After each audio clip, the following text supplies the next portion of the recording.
and Mr. Ogles of Tennessee. Without objection, so ordered. For today's subcommittee hearing, both the chair and ranking member will have 10 minutes for opening remarks. We may both be giving some of those minutes to other members of our party.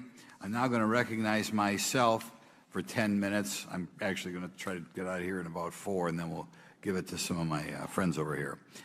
Good morning and welcome to the most exciting subcommittee in Congress this week, the Subcommittee on National Security, the Border, and Foreign Affairs, for discussion of unidentified anomalous phenomenon. I'd like to thank the brave military pilots and personnel, such as the witnesses on the panel today, for sharing their stories on how they have engaged UAPs, which has brought attention to this matter. Curiosity and speculation from all walks of life have generated interest in studying what UAPs are and what threats they may pose. I will say that when I was younger in school, I read a book, a 1966 book called Flying Saucers, Serious Business, and for a while, when I was a little bit younger, I thought it was the most important issue out there. The lack of transparency regarding UAPs, which was one of the themes of that book,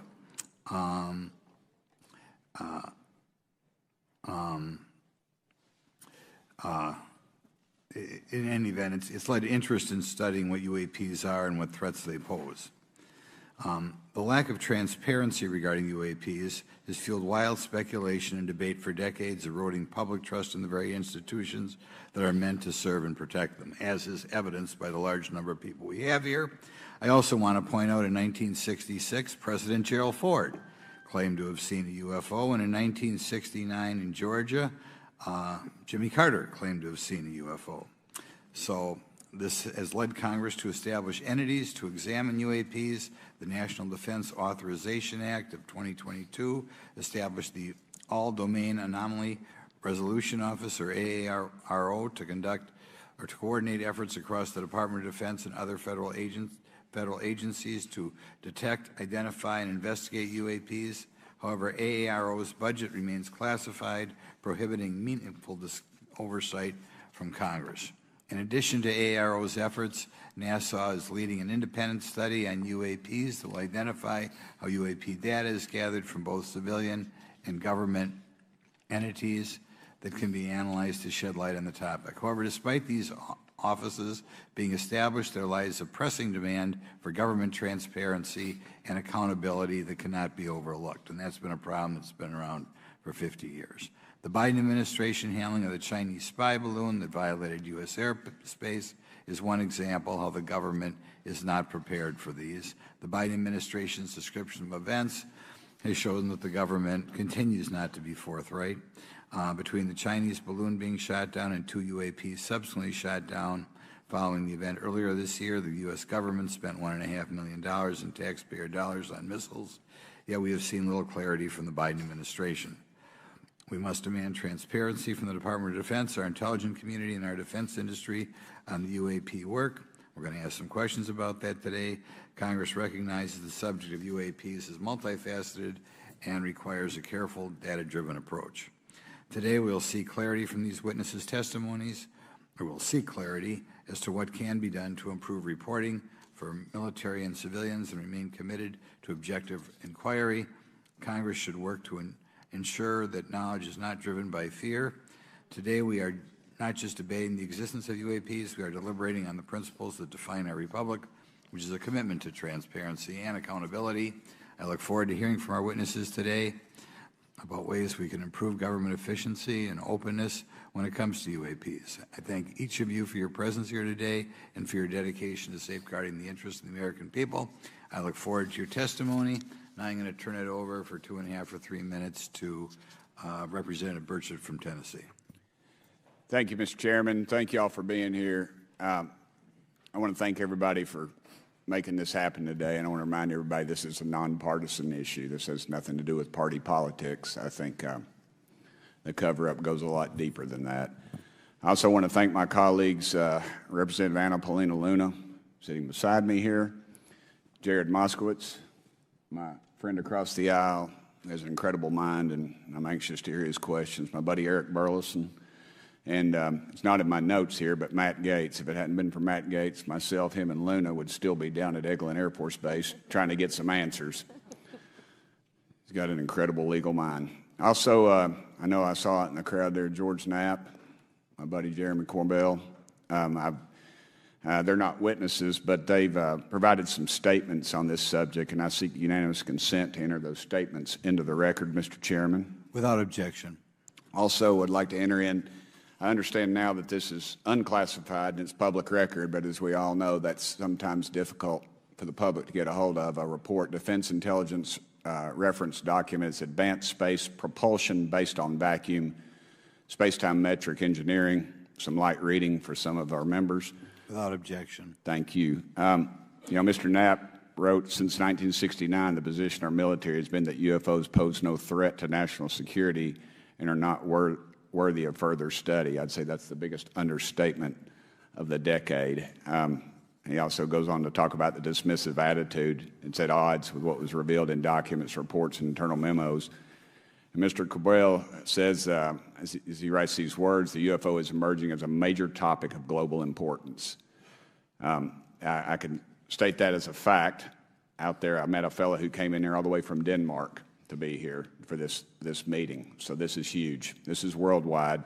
I think we suspect what's going on, but I'd also like to thank the members of Congress who have supported our efforts to make this hearing happen. Some have even confided to me that they've had UFO sightings of their own. Those members, of course, some of them wish to remain anonymous, and I'll keep it that way. But also, finally, I'd like to thank these three brave witnesses here. They took an oath. They took an oath to uphold the Constitution of the United States, and dadgummit, they're doing it. And we owe them a debt of gratitude.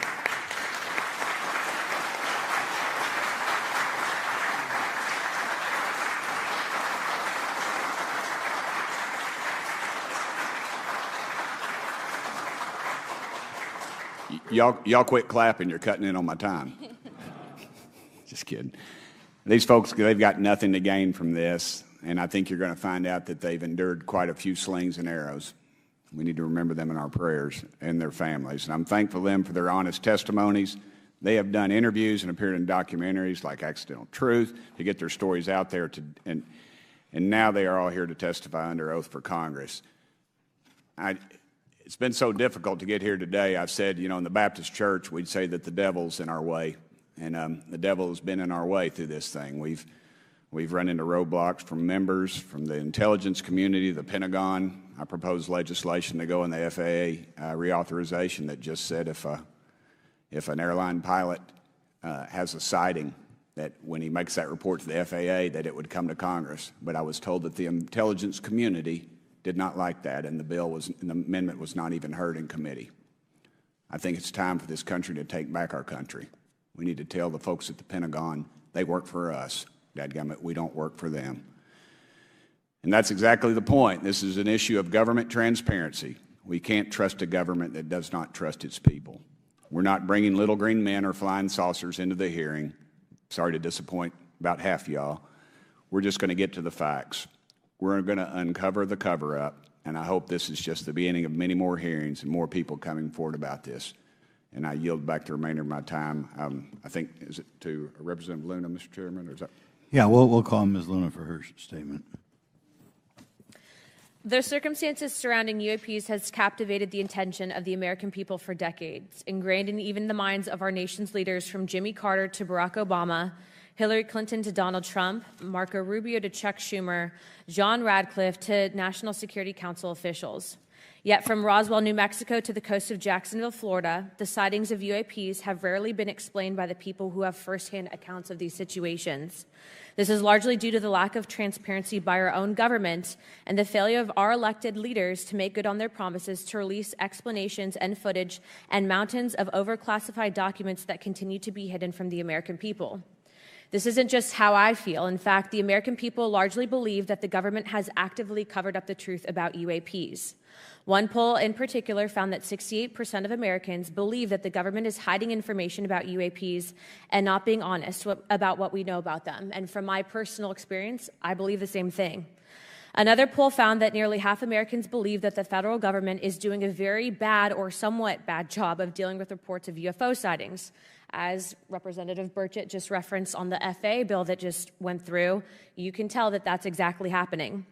Considering the thousands of testimonies and videos taken on people's phones and eyewitnesses' accounts made by credible witnesses such as doctors, pilots, scientists, and active duty service members, it is unacceptable to continue to gaslight Americans into thinking that this is not happening or that the potential of intelligent life forms exists other than humans.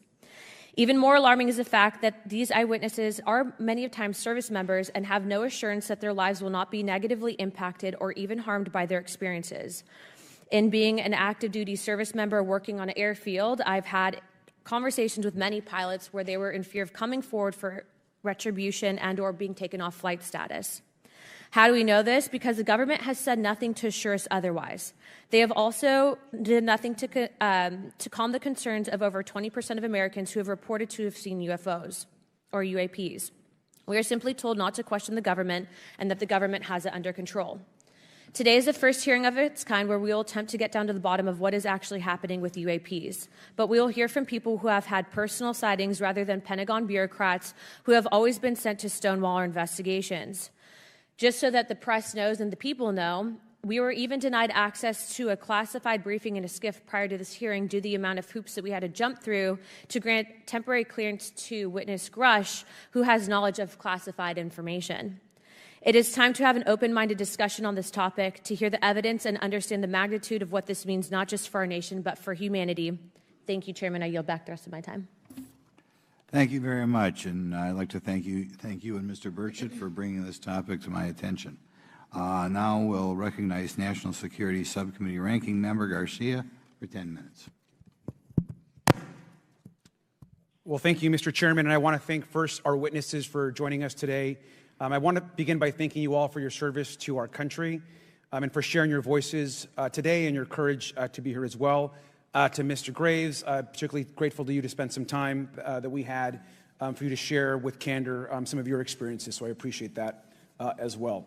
I do want to thank all the members of our subcommittee today and also those that are here and have waved on for their incredible interest in this issue, particularly to Congressman Burchett. I know that your leadership has brought us to this place today, and I want to thank you for that, as well as everyone else that's been engaged in this work. I also want to thank the oversight staff, who I know has been working very hard to ensure that today's hearing is serious, that it's transparent, and that it also provides appropriate answers, as our oversight body always demands. Now, it's really important that we're here in a bipartisan way to have this conversation, which really, to the heart of it, is about national security and key to the subcommittee's core purpose. This is the subcommittee on national security of the Oversight Committee.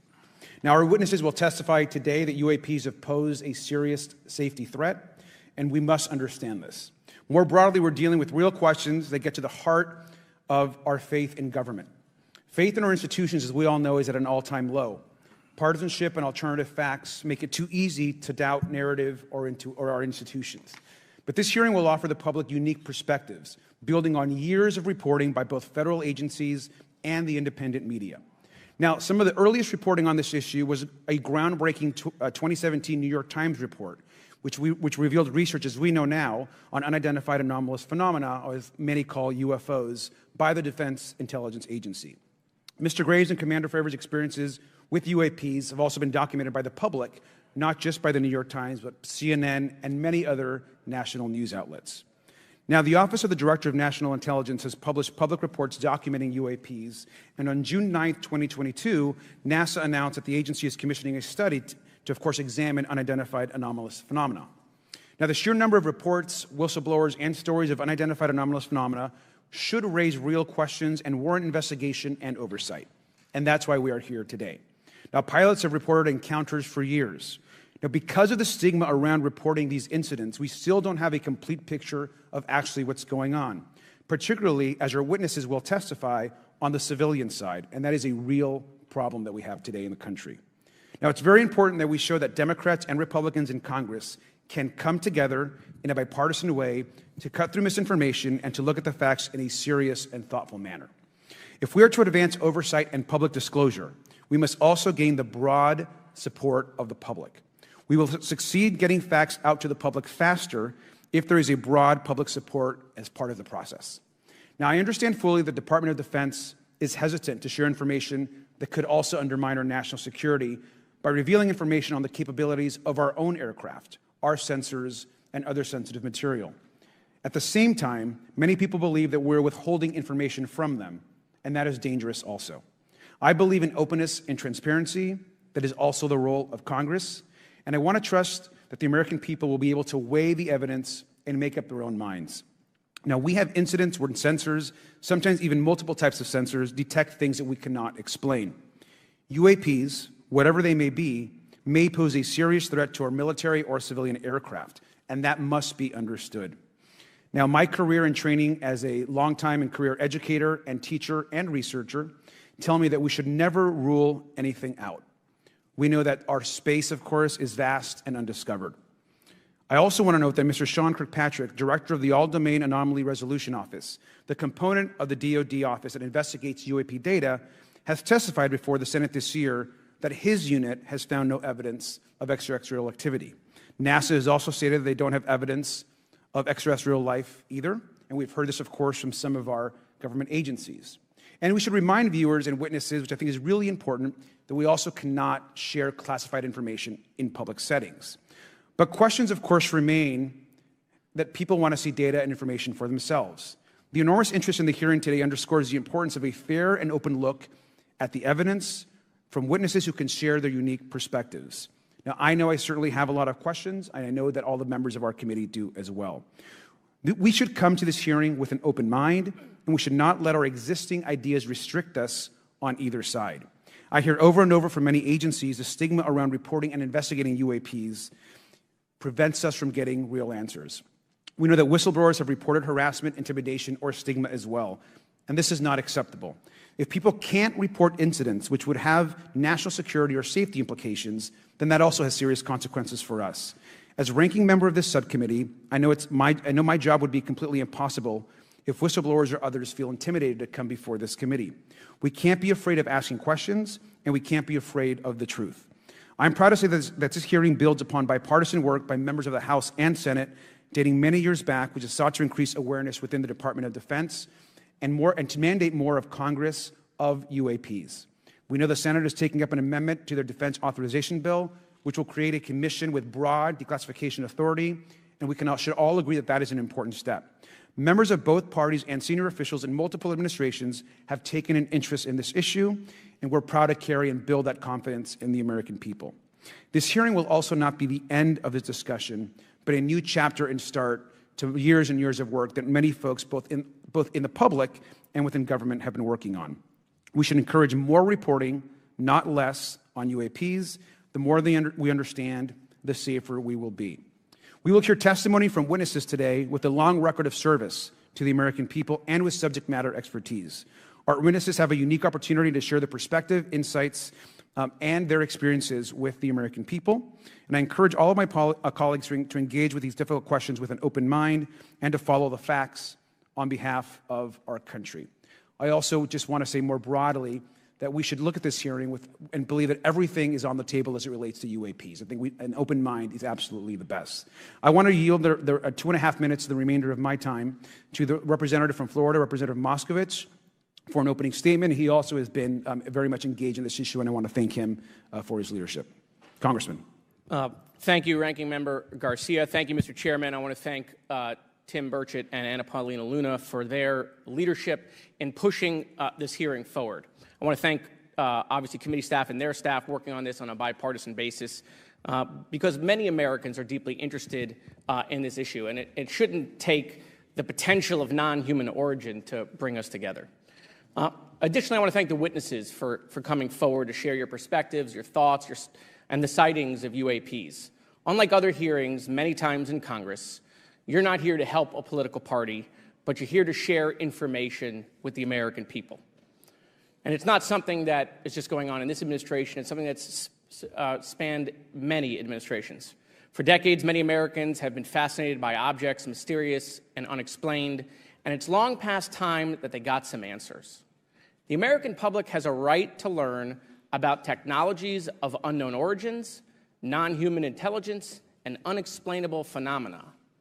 Those are not the words of a UFO Twitter account, though that is a direct quote from Majority Leader Chuck Schumer, that the American public has a right to learn about technologies of unknown origins, non-human intelligence, and unexplainable phenomena. In an interview with Fox News, recent former Director of National Intelligence John Radcliffe confirmed the U.S. government is aware a lot more sightings of UAPs, and that they have not made that information public. I quote, "There are a lot more sightings that have not been made public," Radcliffe said to Fox News. For me, this hearing is about transparency. We unfortunately live in a time in which many people distrust government and our institutions. And overclassification of information away from the American public or even Congress contributes to today's politics. The American people have regular questions. What are UAPs? How come the media doesn't report more on them? Are they foreign adversaries? Are they U.S. technology? Are they something else? They ask themselves, how come when a Russian jet shoots flares at one of our drones, we have perfect pictures and videos to show the American people and the world, but when it comes to UAPs, nothing? Of course, we must always protect our national security to maintain our superiority, like when stealth helicopters were only rumored to exist but were used in the Osama bin Laden raid in 2011. But we can't allow that to be used as a shield to keep the American people completely in the dark from basic truths. The American people deserve to hear more about special access programs. Congress has a right to know if there's any unsanctioned weapons development. Satellite imagery that has not been provided to Congress. Congress created the All-Domain Resolution Office in the NDAA of 2022. In its initial analysis, there are 171 uncharacterized UAP reports, and this is the words from the report, that appear to have demonstrated unusual flight characteristics or performance capabilities. I believe more information is known about the 171 instances. It's time for Congress to reinsert ourselves. I call on our military leaders and intelligence officials to release more information to the American people about UAPs. And to our military leaders, if there's nothing to conceal, let Congress go to Wright-Patterson Air Force Base, the Dugway Proving Ground, or even Groom Lake in Nevada. We should have disclosure today. We should have disclosure tomorrow. The time has come. Thank you, Ranking Member. Thank you, Mr. Moskowitz, and I would yield back now to our chairman. Thank you. Right, now I'd like to introduce our witnesses. Our first witness is Lieutenant Ryan Graves. He's the Executive Director of Americans for Safe Aerospace. Lieutenant Graves is also a former U.S. Navy F-18 pilot with his own UAP experience. The next witness, David Grush, is a former senior intelligence officer with the National Geospatial Intelligence Agency and was a senior technical advisor for UAP issues. And finally, retired Navy Commander David Fravor, squadron leader who worked as a naval aviator for 18 years. Mr. Fravor has his own UAP experience, known as the TikTok event. I look forward to hearing from all three of you today. Pursuant to Committee Rule 9G, the witnesses will please stand and raise their right hands. Do you solemnly swear or affirm that the testimony you are about to give is the truth, the whole truth, and nothing but the truth, so help you God? Let the record show that all the witnesses answered in the affirmative. You may be seated. We appreciate you all being here today and look forward to your testimony. I'll remind the witnesses that we have read your written statements and they will appear in full in the hearing record. Please try to limit your oral statements to 5 minutes. As a reminder, please press the button on the microphone in front of you so that it's on and the members can hear you. When you begin to speak, the light in front of you will turn green.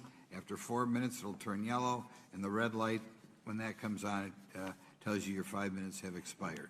I'll now recognize Mr. Graves for 5 minutes for your opening statement. Thank you. Chairman Grothman, Ranking Member Garcia, distinguished members of the House Oversight Subcommittee on National Security, Representatives Burchett and Luna. My name is Ryan Fobbs Graves, and I am a former F-18 pilot with a decade of service in the U.S. Navy, including 2 deployments in Operation Enduring Freedom and Operation Inherent Resolve. I have experienced advanced UAP firsthand, and I'm here to voice the concerns of more than 30 commercial aircrew and military veterans who have confided their similar encounters with me. Today, I would like to highlight 3 critical issues that demand our action. As we convene here, UAP are in our airspace, but they are grossly underreported. These sightings are not rare or isolated, they are routine. Military aircrew and commercial pilots, trained observers whose lives depend on accurate identification, are frequently witnessing these phenomena. The stigma attached to UAP is real and powerful and challenges national security. It silences commercial pilots who fear professional repercussions, discourages witnesses, and is only compounded by recent government claims questioning the credibility of eyewitness testimony. Parts of our government are aware of more about UAP than they let on, but excessive classification practices keep crucial information hidden. Since 2021, all UAP videos are classified as secret or above. This level of secrecy not only impedes our understanding, but fuels speculation and mistrust. In 2014, I was an F-18 Foxtrot pilot in the Navy Fighter Attack Squadron 11, the Red Rippers, and I was stationed at NAS Oceana in Virginia Beach. After upgrades were made to our jet's radar systems, we began detecting unknown objects operating in our airspace. At first, we assumed they were radar errors, but soon we began to correlate the radar tracks with multiple onboard sensors, including infrared systems, eventually through visual ID. During a training mission in Warning Area Whiskey 72, 10 miles off the coast of Virginia Beach, two F-18 Super Hornets were split by a UAP. The object, described as a dark gray or a black cube inside of a clear sphere, came within 50 feet of the lead aircraft and was estimated to be 5 to 15 feet in diameter. The mission commander terminated the flight immediately and returned to base. Our squadron submitted a safety report, but there was no official acknowledgement of the incident and no further mechanism to report the sightings. Soon, these encounters became so frequent that aircrew would discuss the risk of UAP as part of their regular pre-flight briefs. Recognizing the need for action and answers, I founded Americans for Safe Aerospace. The organization has since become a haven for UAP witnesses who were previously unspoken due to the absence of a safe intake process. More than 30 witnesses have come forward, and almost 5,000 Americans have joined us in the fight for transparency at safeaerospace.org. The majority of witnesses are commercial pilots at major airlines. Often, they are veterans with decades of flying experience.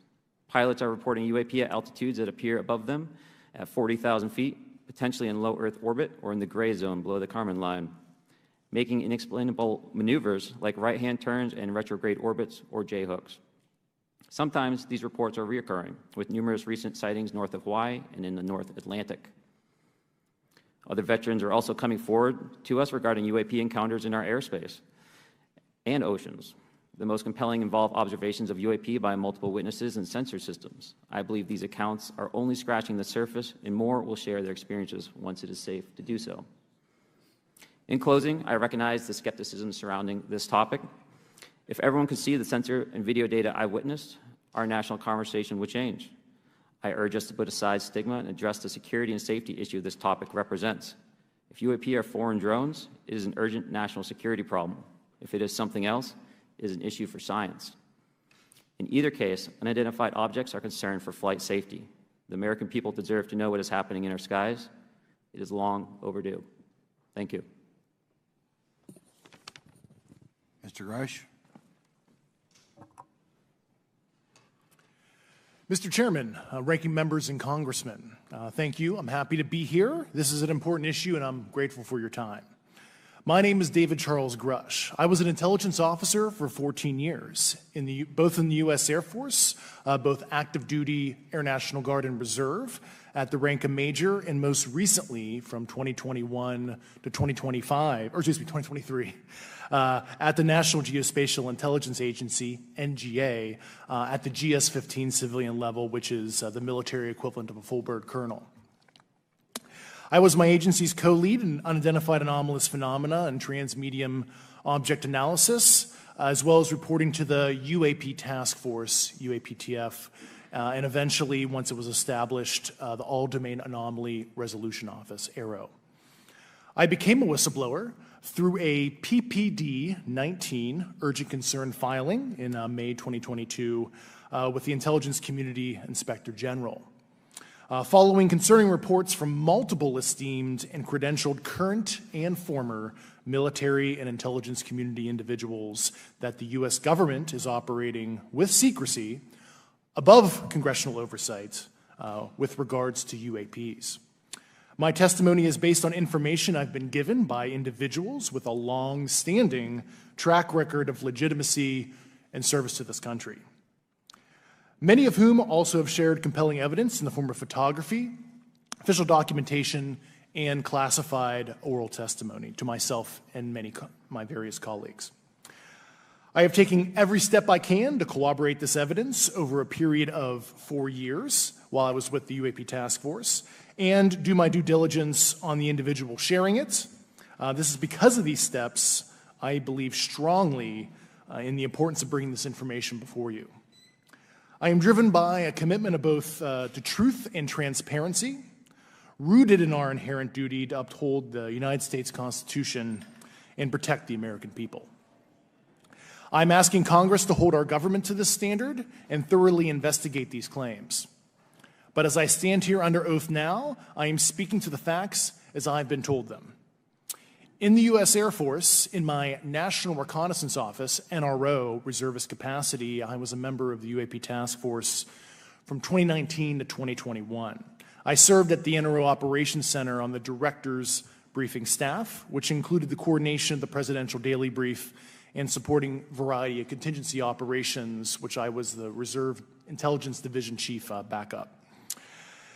In 2019, the UAP Task Force Director asked me to identify all special access programs and controlled access programs, also known as SAPs and CAPs, we needed to satisfy our congressionally mandated mission, and we were direct report at the time to the DepSecDef. At the time, due to my extensive executive level intelligence support duties, I was cleared to literally all relevant compartments and in a position of extreme trust, both in my military and civilian capacities. I was informed in the course of my official duties of a multi-decade UAP crash retrieval and reverse engineering program, to which I was denied access to those additional read-ons when I requested it.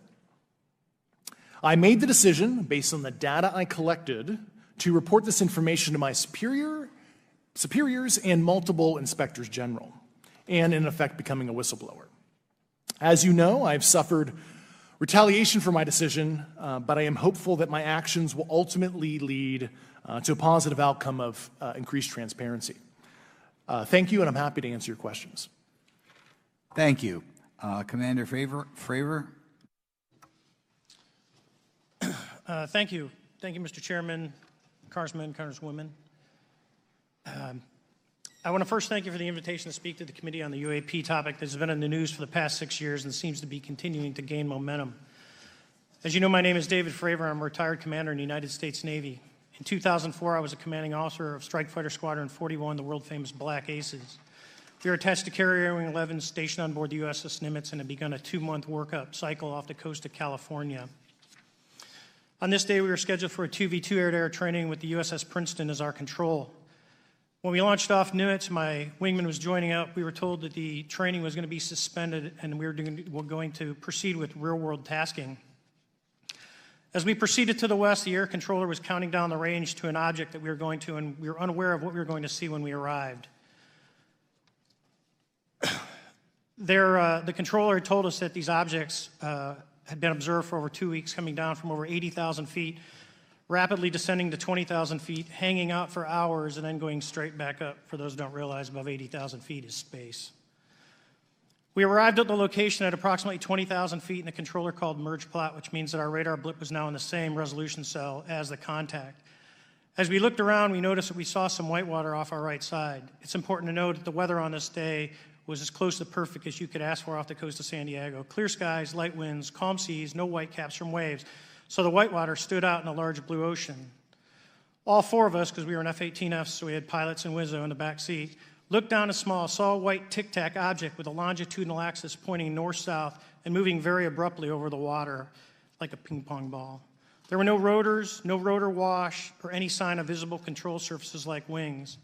As we started clockwise towards the object, my Wizzo and I decided to go down and take a closer look with the other aircraft staying in high cover to observe both us and the tic-tac.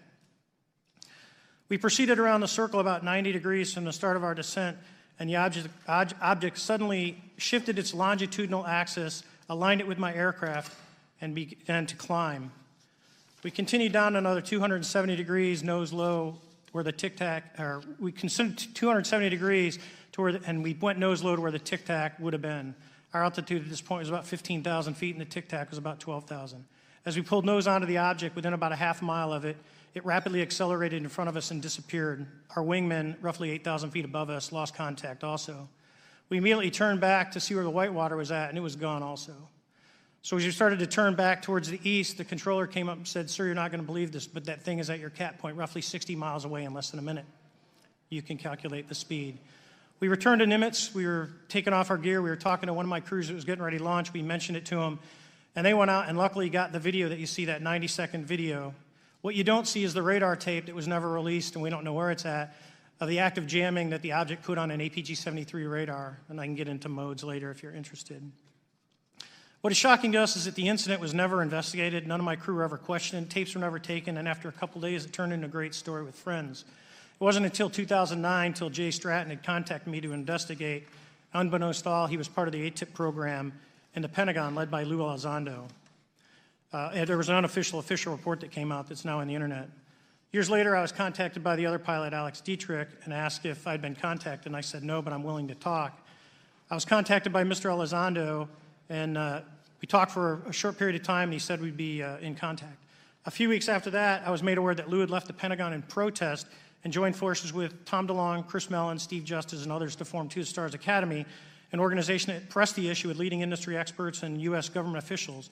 They worked with Leslie Kean, who is present today, Ralph Blumenthal, and Helene Cooper to publish the articles in the New York Times 2017 New York Times, and it removed the stigma on the topic of UFOs, which is why we're here today.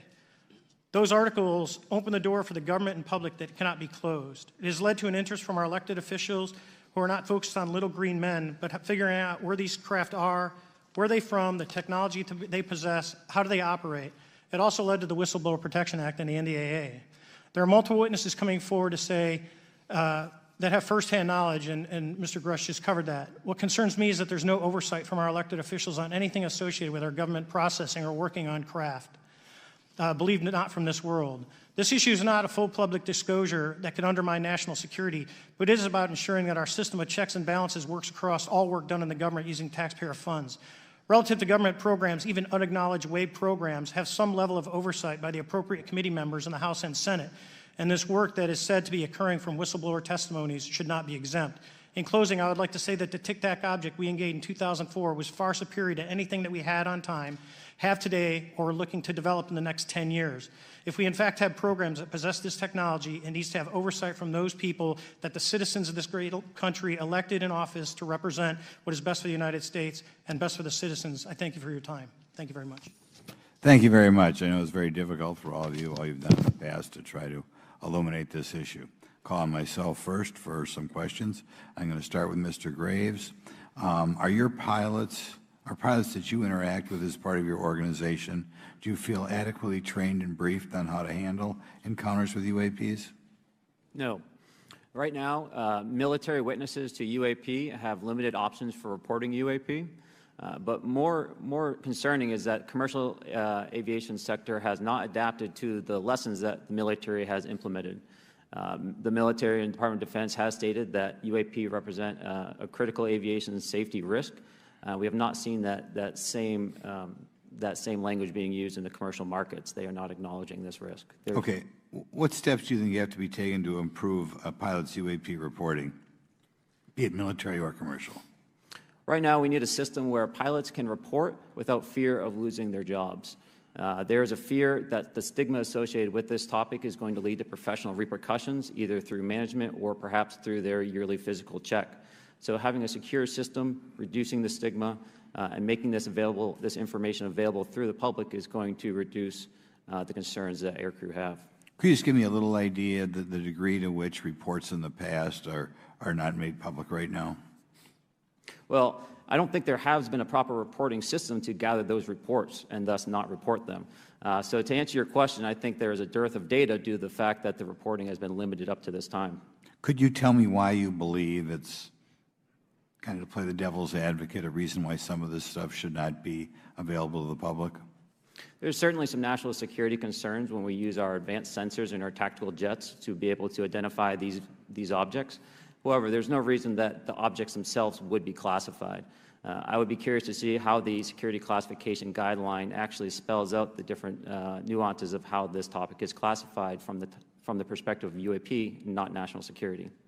I'll give you a follow-up on that. Assuming that there are reasons why not all this should be made public, this has been around for a long period of time. Can any of the three of you think of any reason why anything related to UAPs, say 15 years and back, should not be immediately made public? I think one of it is acknowledging a vulnerability, both from a collection and I'll just say a countermeasure perspective. So it's that we haven't cracked for many years. Yeah. Even say 20 years back. Is there any reason why, when you go back that far, things shouldn't be made public? Unless it shows a specific national security vulnerability as it relates to a weakness in a particular defense system. Okay, Mr. Fravor, the TikTok incident that you were engaged occurred in 2004. What kind of reporting took place after that incident? None. We had a standard debrief where the backseaters went down to our carrier intel center and briefed what had happened, and that was it. No one else talked to us, and I was in the top 20 in the battle group. No one came. The captain was aware, the admiral was aware, nothing was done. Your commanding officers provide any sort of justification? No, because I was the commanding officer of the squadron, so no. Was this incident the only UAP event that you encountered while you were a pilot? Yes, it was. Okay.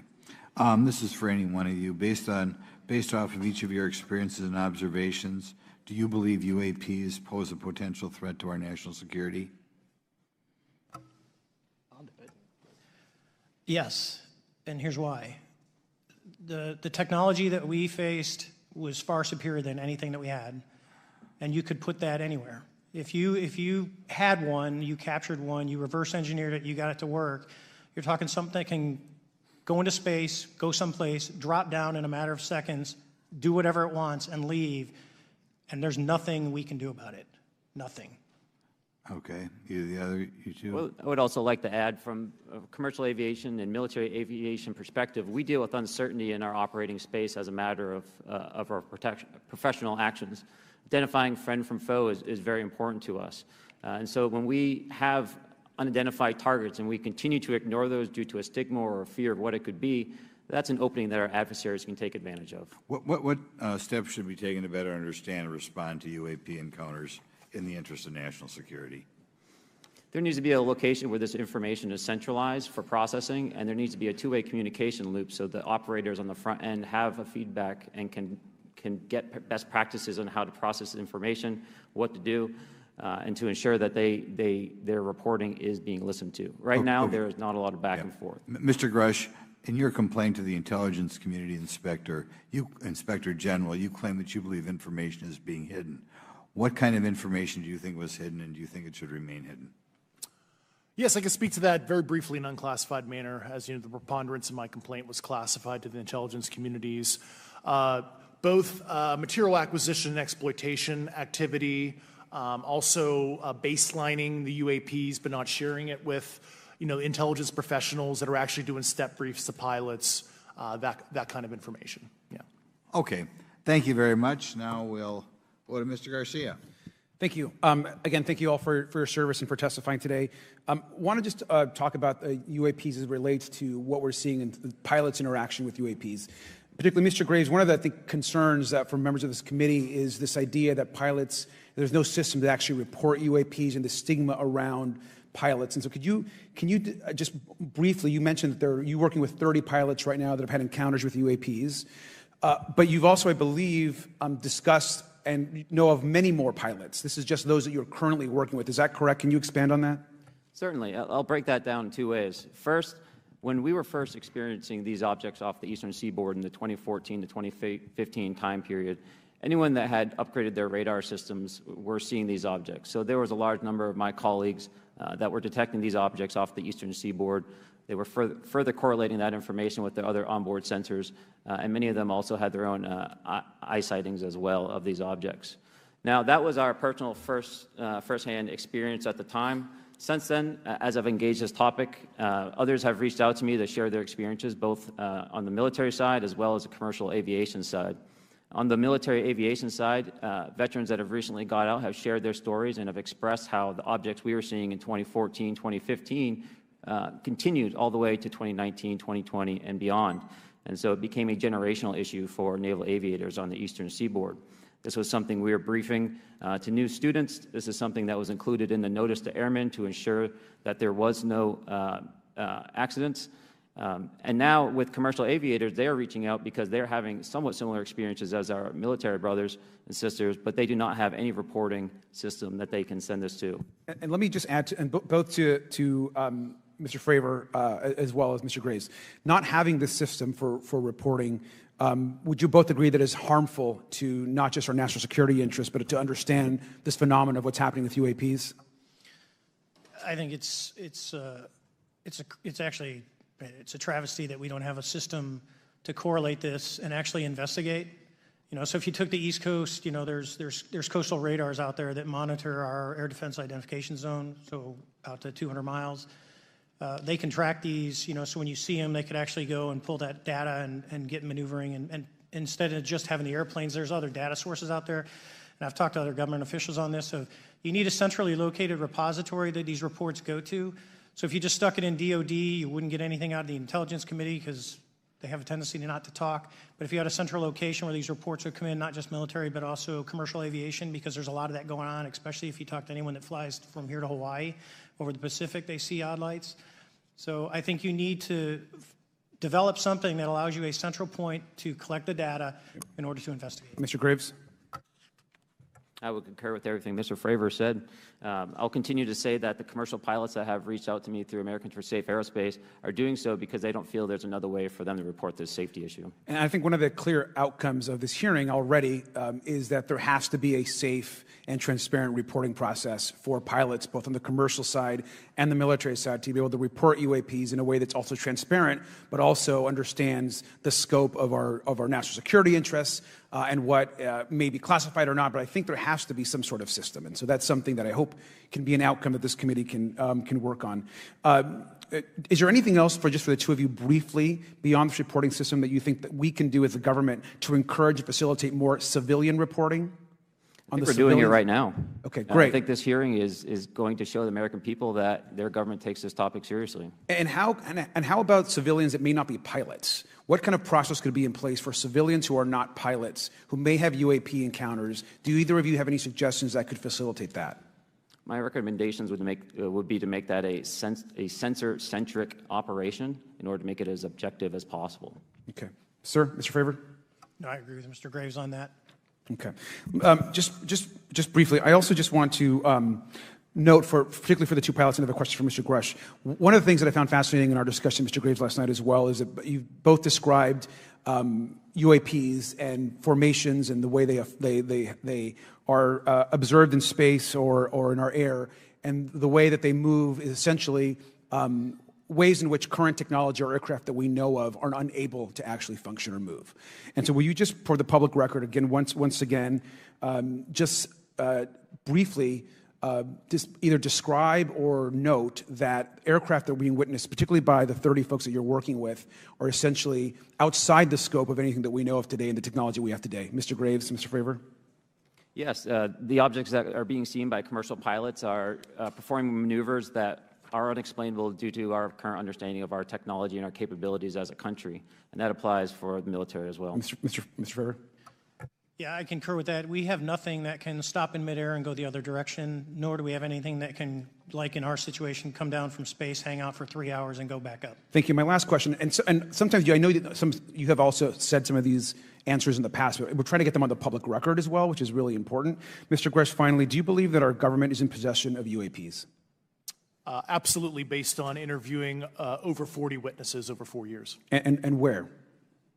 I know the exact locations, and those locations were provided to the Inspector General and some of which to the intelligence committees. I actually had the people with the firsthand knowledge provide a protected disclosure to the Inspector General. Thank you. And Mr. Chairman, I would just say that I think that these questions are important questions, and I look forward to being involved in the process to get those answered. I know there'll be a lot of questions from other committee members, so I yield back.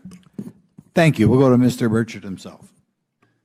Thank you, Mr. Chairman. Thank you, Mr. Garcia. I would like to have you on the my legislation to do just that on the reporting, and we'll get together on that. Maybe you can be my co-sponsor on that. That'd be really cool. Thank you for those great questions. Mr. Graves, again, I'd like to know, how do you know that these were not our aircraft? Some of the behaviors that we saw in a working area, we would see these objects being at 0.0 Mach, that's 0 airspeed, over certain pieces of the ground. So what that means, just like a river, if you throw a bobber in, it's going to float downstream. These objects were staying completely stationary in Category 4 hurricane winds. These same objects would then accelerate to supersonic speeds, 1.1, 1.2 Mach, and they would do so in very erratic and quick behaviors that I don't have an explanation for. Okay. Have you spoken to commercial and military pilots that have seen these off of our East Coast? I have. Okay.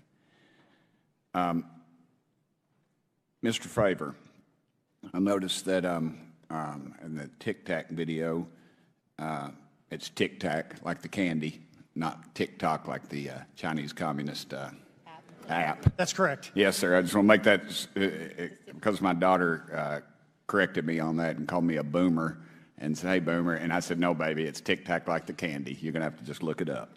And but now I would also like to say today is a day of many firsts. It's a miracle that we're having this meeting, and it's also a miracle that my wife has put up with me for 9 years today. Today is my anniversary, so I want to tell my wife happy anniversary and that I love her very much. As she likes to say, this 9 years have been the best 2 years of her life. So, thank you. Mr. Favor, what astonished you the most about the flight capabilities of these Tic Tac, very briefly? The performance, absolute performance. It was. And you're not aware of any other objects that anybody in the world has, in this world, that has those capabilities? No, I think it's far beyond actually our material science that we currently possess. Are you aware of any other reconnaissance platforms that have tracked or recorded the Tic Tac's maneuvers, maybe the NORAD system or any of the others? I am not. Okay. Mr. Grush, thank you for being here, brother. Thank you all very much. Have you faced any retaliation or reprisals for any of your testimony or anything on these lines? Yeah, I have to be careful what I say in detail because there is an open whistleblower reprisal investigation on my behalf, and I don't want to compromise that investigation by providing anything that may help provide somebody information. But it was very brutal and very unfortunate, some of the tactics they used to hurt me both professionally and personally, to be quite frank. Yeah. It's very unfortunate. As they say, when you're over the target, that's when they do the most firing at you. Do you have any personal knowledge of people who have been harmed or injured in efforts to cover up or conceal these extraterrestrial technology? Yes. Personally. Have anyone been murdered that you would think, that you know of or have heard of, I guess? I have to be careful asking that question. I directed people with that knowledge to the appropriate authorities. Maybe in a, if we could get in a confidential area, SCIF, we could talk about that. But unfortunately, we were denied access to the SCIF, and that's very unfortunate in this scenario. Mr. Favor, do you believe that you witnessed an additional object under the water in relation to your encounter? I will say we did not see an object. There was something there to cause the whitewater, and when we turned around, it was gone. So there was something there that obviously moved. Okay, it was not the same object though that you were looking at, correct? No, we actually joked that the Tic Tac was communicating with something when we came back, and because the whitewater disappeared.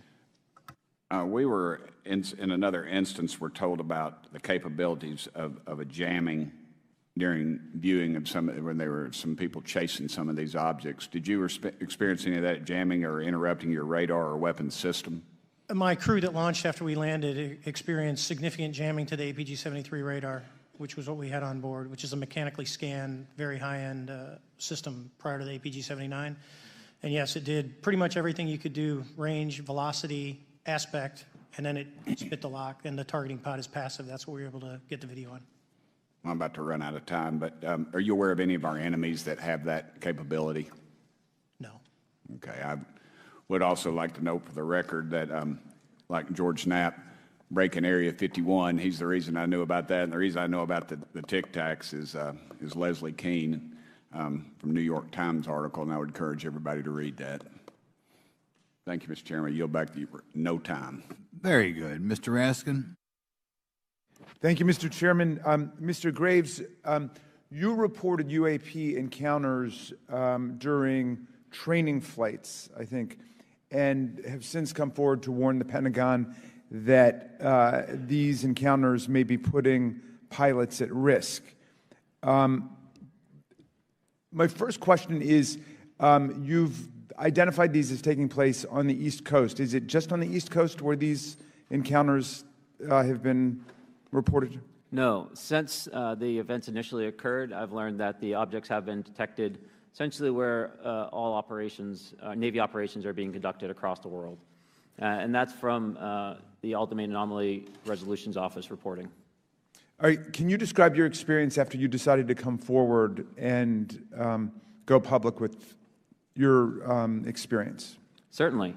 Like many others, in 2017, I saw the New York Times article come out as well.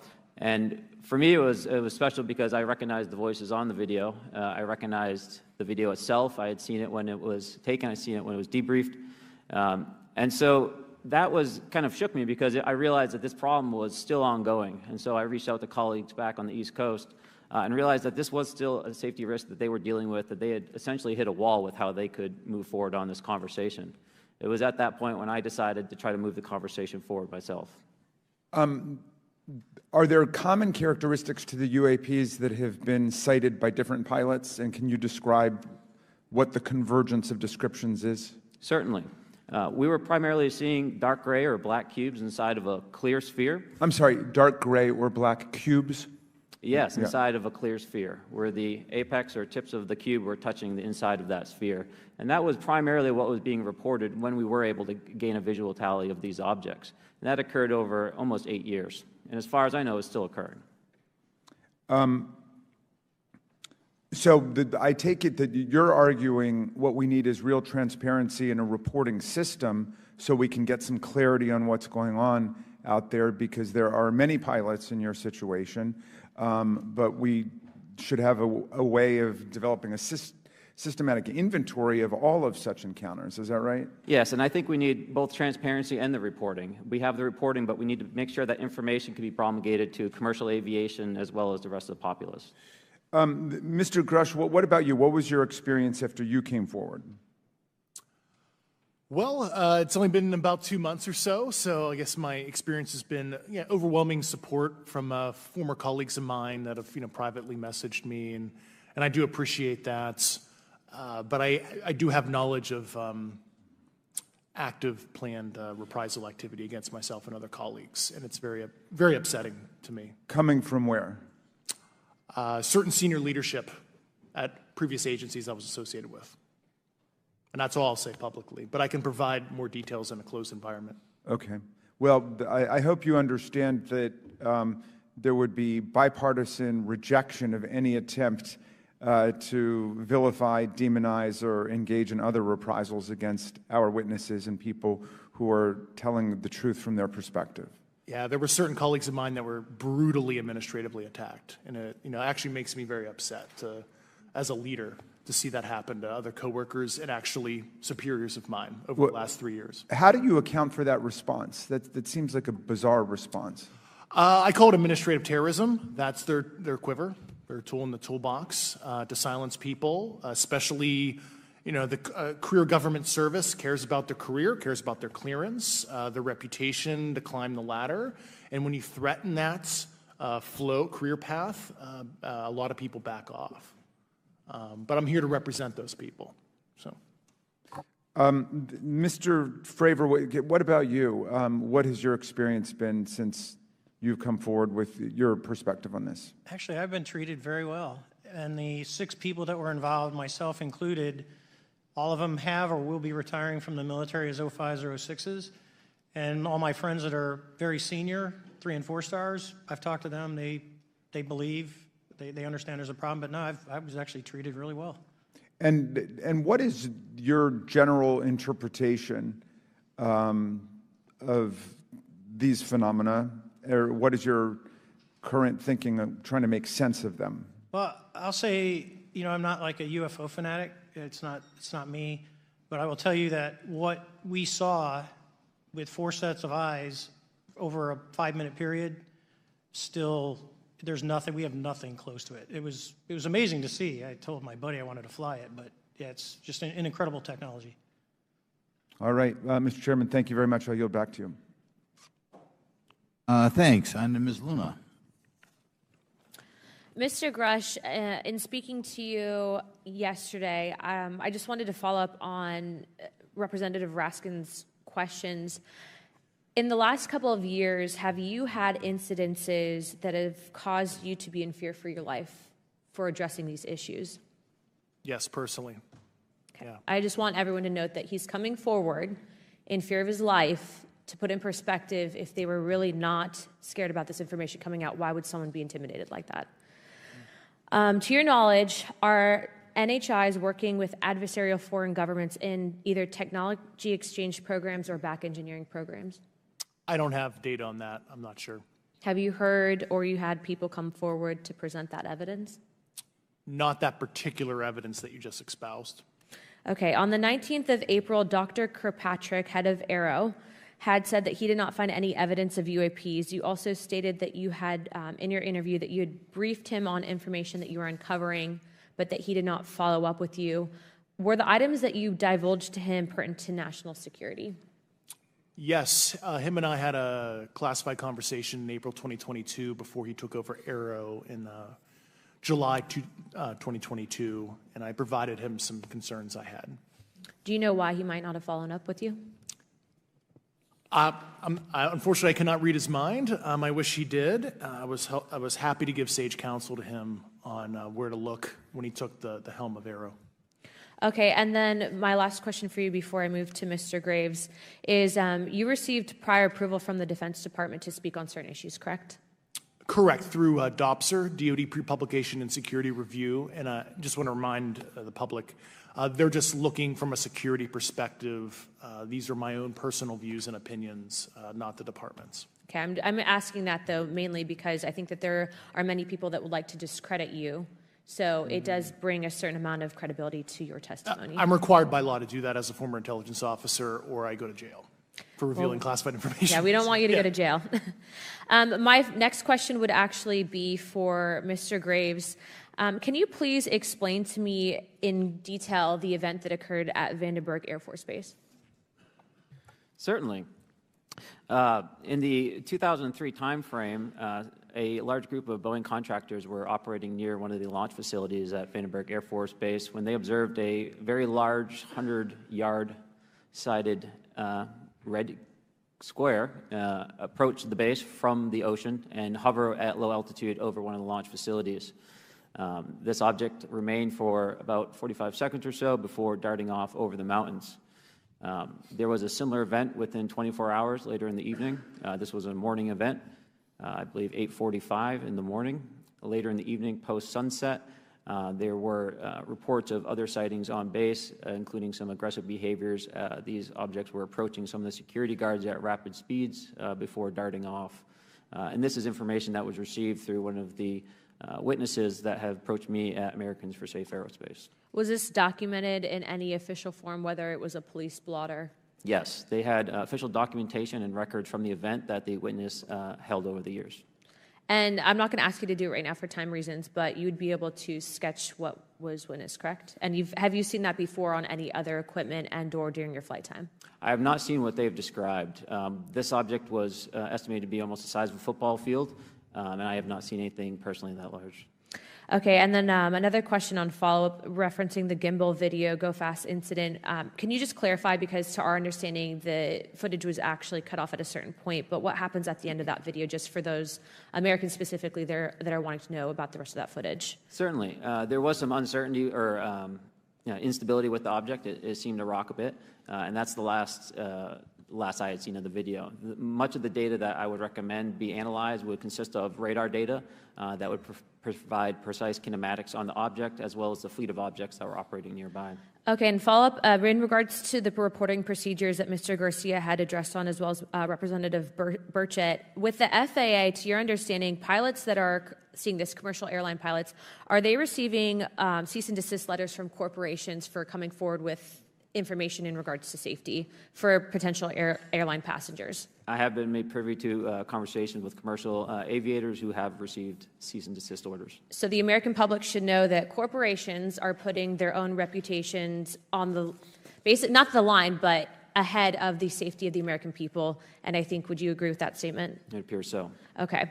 And I guess this would be my last, I'm out of time. I yield. I'll be back. Good. Mr. Moskowitz. Thank you, Mr. Chairman. Gentlemen, let's talk about the laws of physics for a second.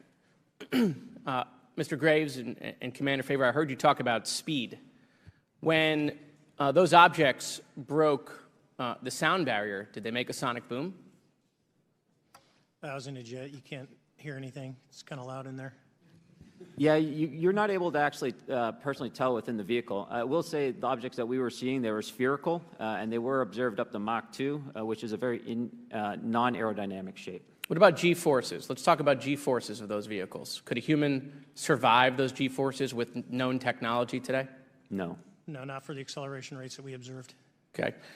What about what they look like? How close did you get? Did you see a seam or a rivet or a section? And what I mean is, obviously, the jets you're flying have all those things.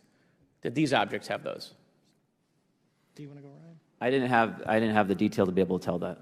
So we got within a half mile of Tic Tac, which people say that's pretty far, but in airplanes, that's actually relatively close. No, it was perfectly white, smooth, no windows, although when we did take the original FLIR video that is out there, when you put it on a big screen, it actually had two little objects that came out of the bottom of it. But other than that, no windows, no seams, no nothing. Mr. Grush, as a result of your previous government work, have you met with people with direct knowledge or have direct knowledge yourself of non-human origin craft? Yes, I personally interviewed those individuals. Mr. Grush, as a result of your previous government work, have you met with people with direct knowledge or have direct knowledge yourself about ATs, advanced technologies that the U.S. government has? Based on conventional advanced tech, I was briefed to the preponderance of the Defense Department's both space and aerospace compartmented programs, yeah. Do you have knowledge or do you have reason to believe that there are programs in the advanced tech space that are unsanctioned? Yes, I do. Okay. Yeah. And when you say that they're above congressional oversight, what do you mean? Complicated question. So there's, some, I would call it abuse here. So congressional oversight of conventional special access programs, so I'll use Title 10, so DOD as an example, right? So 10 U.S. Code Section 119 discusses congressional oversight of SAPs, discusses the DepSecDef's ability to waive congressional reporting. However, the Gang of Eight is at least supposed to be notified if a waived or waive bigoted unacknowledged SAP is created, and that's public law. Well, so that how does, I don't want to cut you off, but Yeah. How does a program like that get funded?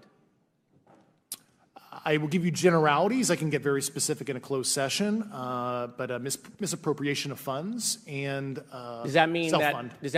that there is money in the budget that is said to go to a program, but it doesn't, and it goes to something else? Yes, I have specific knowledge of that. Yep. Do you think U.S. corporations are overcharging for certain tech they're selling to the U.S. government, and that additional money is going to programs? Correct, through something called IRAD. Okay. Satellite imagery. Let's talk about satellite imagery. We have satellites all over the place, some that we're aware of and many that we're not aware of, right? We're taking pictures of everything at every point and second. Mr. Grush, are you aware, do you have direct knowledge, or have you talked to people with direct knowledge that there are satellite imagery of these events? That was one of my primary tasks at NGA, since we process, exploit, and disseminate that kind of information. I've seen multiple cases, some of which, to my understanding, and of course I left NGA in April, so that's my information cutoff date. But I personally reviewed both what we call overhead collection and from other strategic and tactical platforms, that I could not even explain prosaically. And I have a degree in physics, by the way, as well. And I am aware that you guys have not seen these reports, unfortunately. And I don't know why. Do you have direct knowledge, or you had spoken to people with direct knowledge that this imagery applies to crash sites, crash imagery? I can't discuss that in an open session. Okay. Do you have any information that the U.S. government is involved in a disinformation campaign to deny the existence of certain UAPs? I can't go beyond what I've already stated publicly in my News Nation interview because it touches other sensitivities. Okay. I'll yield the balance of my time back. Thank you, Mr. Chairman.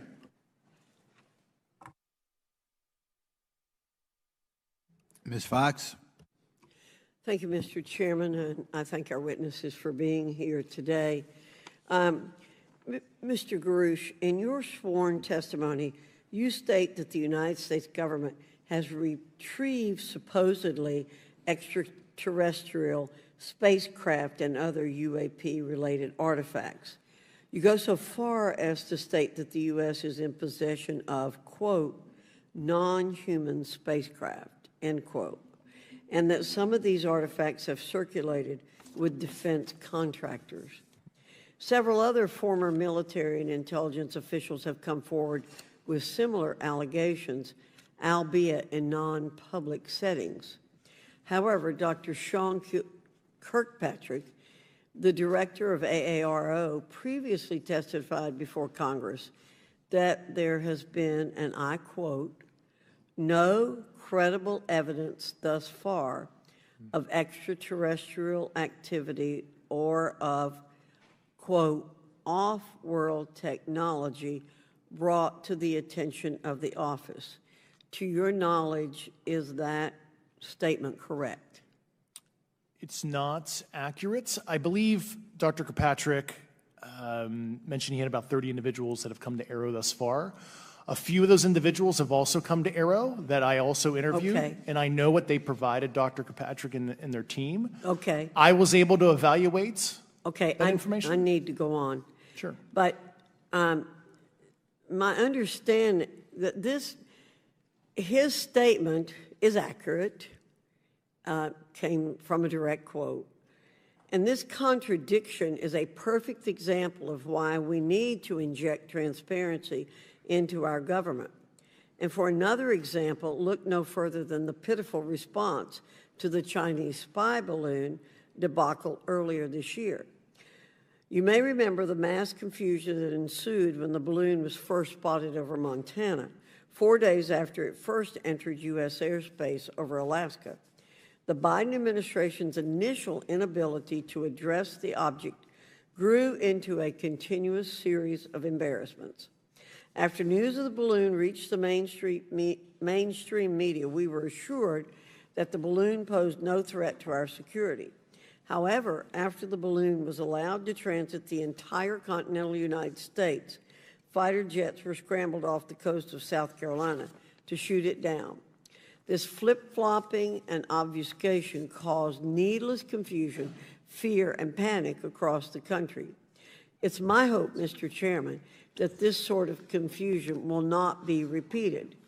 We should investigate the extent to which elements of our government possess or do not possess information that is of critical value to the American people. We owe it to the citizens of this nation to make sure that our government is transparent and accountable. We must make sure that our government provides answers, and Congress must do its duty to solicit those answers. With that, Mr. Chairman, I yield back. Yeah, Mr. Frost. Thank you, Mr. Chairman. In 2022, NASA announced that it was commissioning an independent study team to examine UAPs. The NASA team is comprised of scientists across different fields, as well as former astronauts and pilots. In May, the independent study team held its first public meeting, which included the perspectives from NASA senior leaders, as well as perspectives from the Department of Defense and intelligence agencies. The NASA study team is also expected to release its first report pretty soon, and I think it's safe to say that we all eagerly await its results. Mr. Graves, how might NASA's research influence the commercial industry regarding safety in UAP? I think NASA has a big role to play as far as commercial aviation safety, and it's one of their original charges as an organization.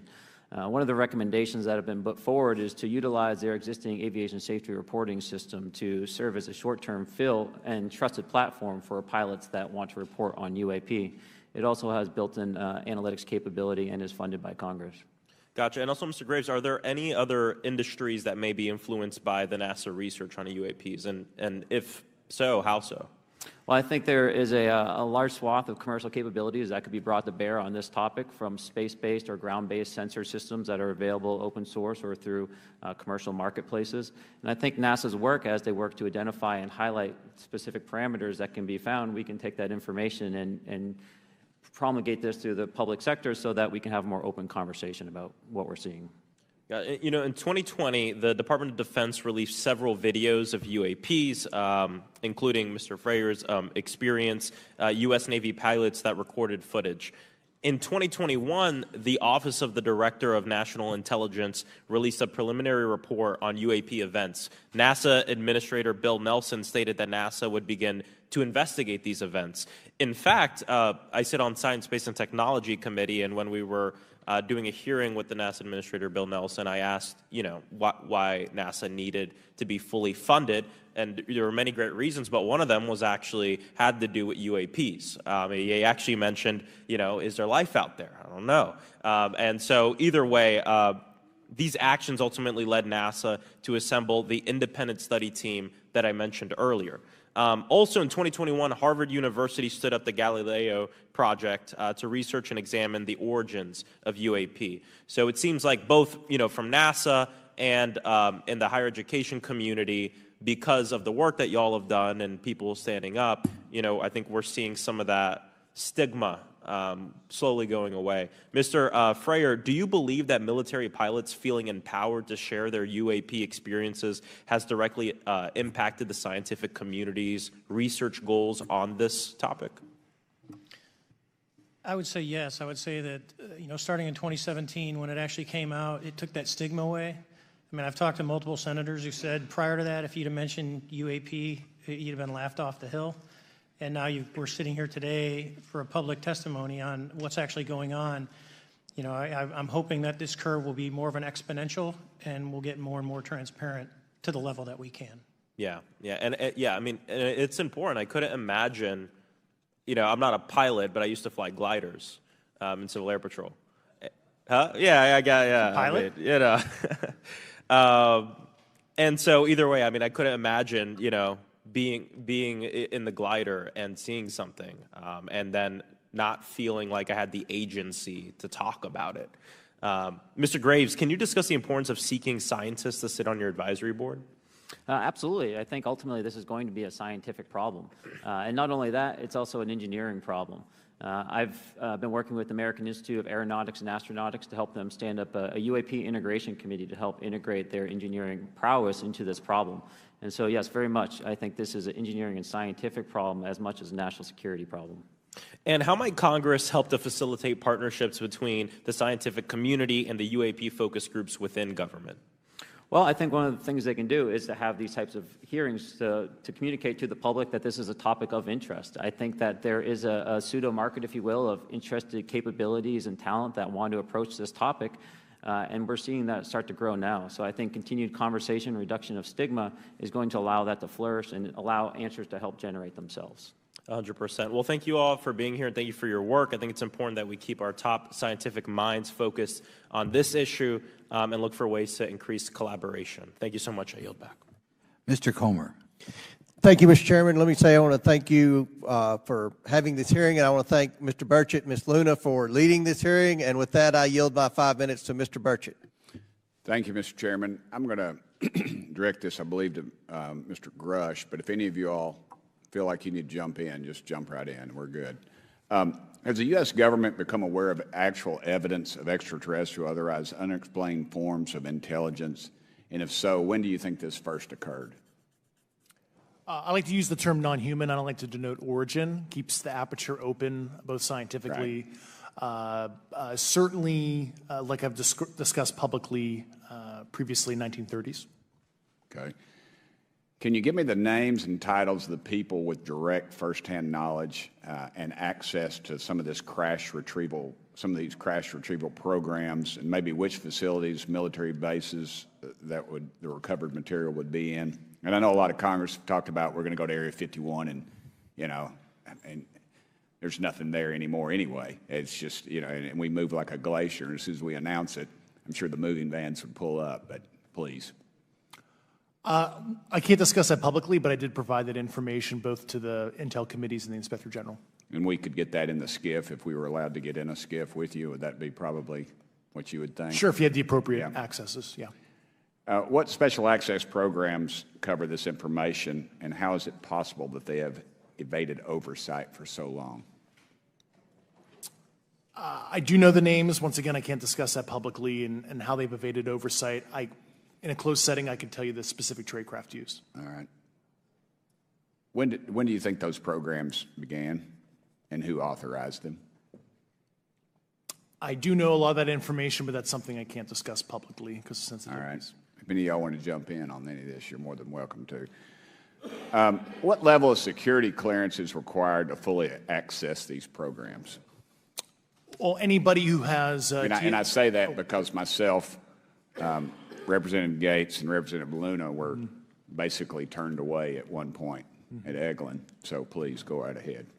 Certainly difference between member access and, say, somebody like me, but anybody who has a TSSCI clearance and meets the eligibility criteria, the access adjudicative authority should be able to grant you access. Mr. Burchett, if you'll yield, so just to put a fine point on that, there's nothing that you're aware of that's above special access program classification. It's a misnomer that there's anything actually above top secret. Executive Order 13526 delineates the classification levels. Right, but I draw a point on that because we can have access to those programs, and so the notion that we're not being given that access sort of defies our typical muscle memory here in Congress. Thank you, Mr. Burchett. I'll yield back to you. Thank you, Mr. Gates. Along those lines, Title 10, you may not know this or not, but Title 10 and Title 50 authorization, they seem to say they're inefficient. So who gets to decide this, in your opinion, in the past? It's a group of career senior executive officials. Okay, are they government officials? Both in and out. Do what? Both in and out of government, and that's about as far as I can go there. Yeah. All right, well, that leads to my next question. Which private corporations are directly involved in this program? How much taxpayer money has been invested in these programs, to your knowledge? I mean, we know we audit the Pentagon every year, and I've been here 5 years, and they failed the dadgum thing every year. They lose over $1 billion a year, we think, and I was told the Department of Defense maybe 60% of their assets are unaccounted for, whatever the heck that means. In the public sector, you go to jail for that kind of crap. So tell me.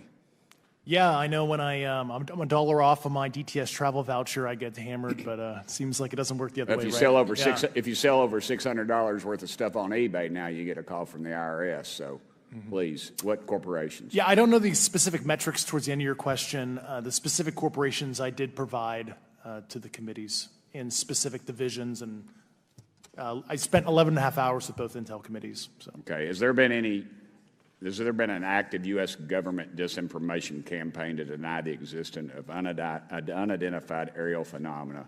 And if so, why? I can't go beyond what I've already espoused publicly about that.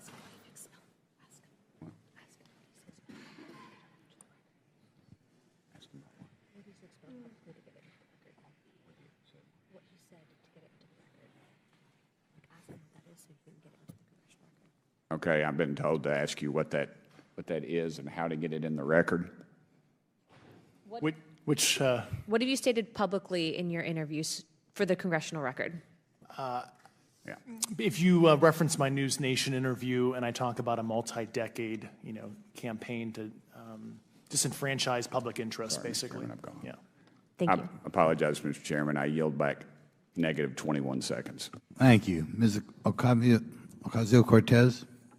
Thank you, Mr. Chairman, and thank you to our witnesses for coming here today. I do concur with the ranking member as well as several other members here on this committee that this is a committee for whistleblowers and for the protection of whistleblowers as well. So we understand what you're putting on the table here and what you're putting on the line here, and we thank you for that. Mr. Grush, you sat on the Unidentified Anomalous Phenomenon Task Force created in the 2020 NDAA, correct? Yes. There have been some things that have been mentioned here during this hearing that I wanted to pick up on. Mr. Graves, you mentioned specifically during the answers to one of your questions, you named Boeing contractors being engaged in an incident regarding this red cube about a football field wide. I was wondering if you could speak a little bit about the interaction, or Mr. Grush, either of you, the interactions between defense contractor companies and any UAP-related programs or activities. So I'll just say that the information about the contractor himself were provided by a witness, and I have no particular detail in that relationship. Mr. Grush? The kind of general unclassed wave tops, certainly the contractors, are the metal benders, so to speak. They're the ones actually doing specific performance on government contracts. Are they required to issue any disclosure regarding UAP sightings, or do they engage in any reporting around this? In terms of the contractors, yes. Not that I'm aware of. They do not. Okay. Now, when it comes to notification that you had mentioned about IRAD programs, we have seen defense contractors abuse their contracts before through this committee. I have seen it personally, and I have also seen the notification requirements to Congress abused. I am wondering, one of the loopholes that we see in the law is that there is, at least from my vantage point, is that depending on what we're seeing, is that there are no actual definitions or requirements for notification. What methods of notification did you observe? Like when they say they notified Congress, how did they do that? Do you have insight into that? For certain IRAD activities, I can only think of ones conventional in nature. Sometimes they flow through certain, I'll just say, SAP programs that have cognizant authority over the Air Force or something, and those are congressionally reported compartments, but IRAD is literally internal to the contractor, so as long as it's money, either profits, private investment, et cetera, they can do whatever they want. To put a finer point on it, when there is a requirement for any agency or company to notify Congress, do they contact the chairman of a committee? Do they get them on the phone specifically? Is this through an email to hypothetically a dead email box? A lot of it comes through what they call the PPR, Periodic Program Review process, if it's a SAP or Controlled Access Program Equity, and then those go to the specific committees, whether it be the SAS, CASC, HISI. Thank you. I apologize. My time is limited. Mr. Graves, one of your main concerns is that the FAA currently does not have an official process to receive reports of UAP from pilots or others, correct? Correct. And in your experience, what data should the Aero program prioritize for potential collection? We have, location, date, time, but are there other specific characteristics that should be included in these reports? Certainly. I think that there's two categories that would be important. One would be kinematics and understanding the specifics of how the vehicle or objects are moving. And the second would be a more zoomed out approach of being able to look at origin and destination before the incident, as well as getting a better contextual understanding of how these objects are interacting with each other. Thank you. Now, because I only have a minute left, I apologize, we only have 5 minutes today, but for the record, if you were me, where would you look? Titles, programs, departments, regions, if you could just name anything. And I put that as an open question to the three of you. I'd be happy to give you that in a closed environment. I can tell you specifically. Thank you. Commander Fravor? And I would say, and I've told people that you have to know where to look. They're not going to divulge it to you because of the classification levels. But if you know where to look and who to talk to, which is exactly what Mr. Grush can point you, then you have them. Okay. Mr. Graves? I was an operator, so I was depending on folks like Mr. Grush to do that homework. Okay. Thank you very much. I yield back to the chair. Mr. Biggs? Thanks, Mr. Chairman. I thank the witnesses for being here today. I'm over here. Thank you so much for being here. I want to get into specifics here, and the reason I'm going to go this way is because you've talked a bit about what I would call misdirection by official U.S. government with regard to UAPs, right?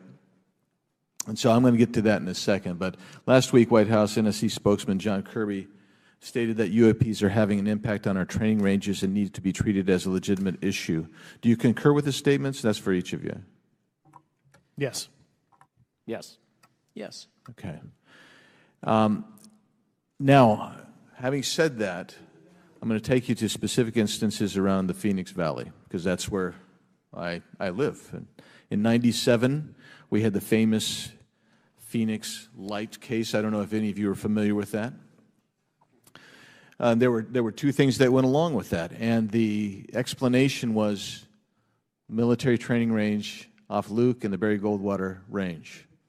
Do you know anything different other than the official explanation of those lights? Only what's in the public vernacular about it. That was outside the scope of my duties. And if we wanted to, just my question along with my colleague from New York, Ms. Ocasio-Cortez, if we wanted to find out more about that, where would we go to find the files, and who would we address? And are you going to tell me we need to go to a SCIF so you can tell us in a SCIF? I could potentially give you a vector on that. That specific case, I'm familiar with it in terms of public, but I give you a vector in a closed environment, yeah. That would be good, thank you. So if it's true that UAPs are having an impact on training ranges, and this administration considers it to be a legitimate issue, what steps can Congress take to address training range impacts? And I say that having two very large training ranges in my state. And so we'll start with Mr. Graves and going down the panel. Some of the initial procedures have been implemented, such as within the United States Navy, that have a range failure report that gathers information from pilots. I understand that a service-wide reporting mechanism is still pending. However, that would be a great next step, not only for gathering information, but for showing the troops that it is an acceptable topic and reducing the stigma. Okay, please, all of you continue. Yeah, as a recipient of a lot of those training range reports, sometimes we only get contextual kind of oral reporting. It'd be nice if they attached all sensor data and there's a system in place that can handle multiple classifications of data. And that's an issue with the F-35, right? That jet was never built to be an ISR platform. And it's a pain in the, we'll just say, butt to get that data off. So, yeah. Great. Thank you. Yeah, I would agree with the previous two. Being a user of those training ranges, that the data has to be out there. You have to acknowledge that you're seeing them, and then you have to collect the data. Right now, you get the report, someone says, I saw something, but no one collects the radar data to back it up and do research. Okay. Do you believe that the 2019 classification guidelines for UAPs interferes with the federal government's ability to be transparent with the American people? And do you think we need to be more transparent with the American people? All of you, yeah. I'll say yes to that. Yeah, I'm familiar with at least the UAP Task Force 2019 Security Classification Guide. I think it's fair. I did actually help author that with the. You got a bias that way then. But I will say, I'll call it a lazy attitude about declassifying videos. I mean, I've seen some of the videos of the recent shoot down, and I saw no reason that couldn't have been released as long as they mask some data. The American people deserve to see that imagery and full motion video. I would think, well, in my opinion, I will say things are overclassified. I know for a fact the video or the pictures that came out in the 2020 report that had the stuff off the East Coast, they were taken with an iPhone off the East Coast. A buddy of mine was one of the senior people there, and he said they were originally classified at TSSCI. And my question to him was, what's TSSCI about these? They're an iPhone literally off the vacapes. That's not TSSCI. So they're overclassified, and as soon as they do that, they go in a vault, and then you all have to look for them. Yeah, so with the overclassification, that may be one way. Are there other ways that the DOD or intelligence agencies are keeping this information from the American people or even from Congress? I think part of that has been not encouraging reporting. If the problem is not something that can be measured, it's not something that's going to be fixed. Okay, very good. Well, I'm out of time, and I thank you, Mr. Chairman, and I yield back. First of all, without objection, Representative Nick Langworthy of New York has waived on the subcommittee for purpose of questioning witnesses at today's subcommittee hearing. And then we go to Mr. Burleson. Thank you, Mr. Chairman. Appreciate you guys coming out today, testifying. Look, I've been here for 6 months, and I'm pretty skeptical. I don't trust anything in this town, and so I think that's because I'm from Missouri. You've got to show me, right? With that being said, there's been a lot of things that have been said in the public, Mr. Grush, and so I want to get down to, if we can, some specifics, right? So. At one point, you had said that there has been harmful activity or aggressive activity. Has any of the activity been aggressive, been hostile in your reports? I know of multiple colleagues of mine that got physically injured, and the activity. And I got by UAPs or by people within the federal government? Both. Okay, so there has been activity by alien or non-human technology and or beings that has caused harm to humans. I can't get into the specifics in an open environment, but at least the activity that I personally witnessed, and I have to be very careful here because they tell you never to acknowledge tradecraft, right? So what I personally witnessed myself and my wife was very disturbing. Okay. One of my constituents actually sent this next question, and I figured I'd ask it since I had the same thought. You've said that the U.S. has intact spacecraft. You said that the government has alien bodies or alien species. Have you seen the spacecraft?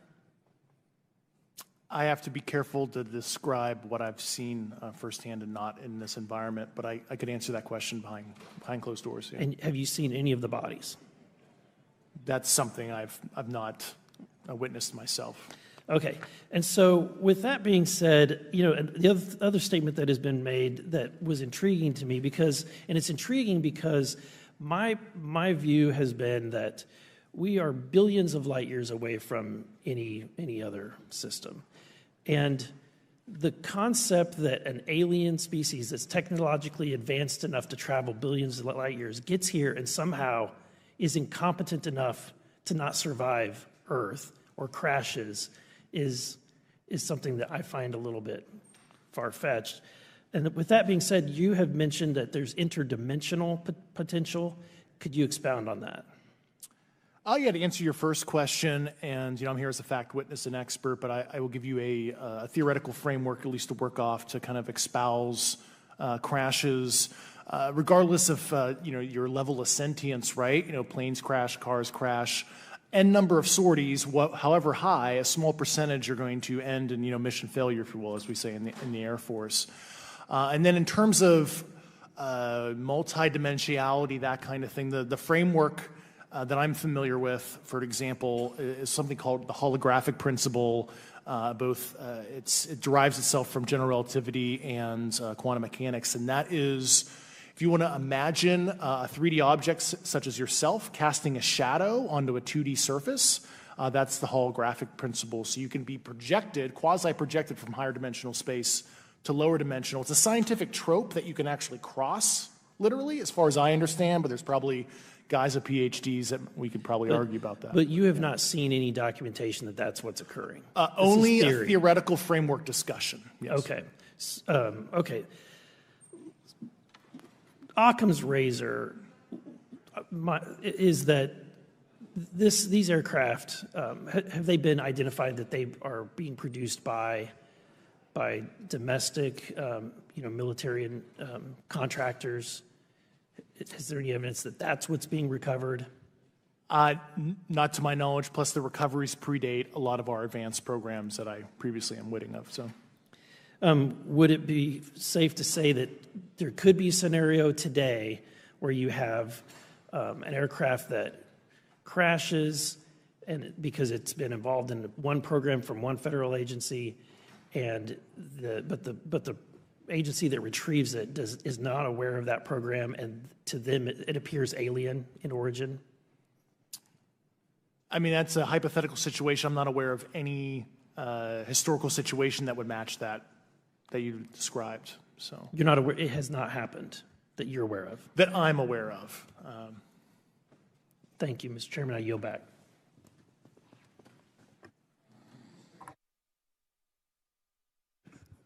Several months ago, my office received a protected disclosure from Eglin Air Force Base indicating that there was a UAP incident that required my attention.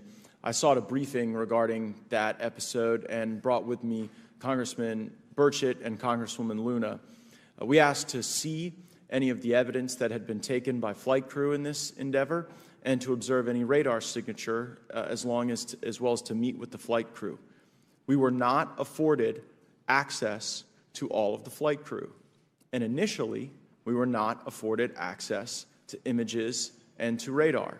Thereafter, we had a bit of a discussion about how authorities flow in the United States of America, and we did see the image. And we did meet with one member of the flight crew who took the image.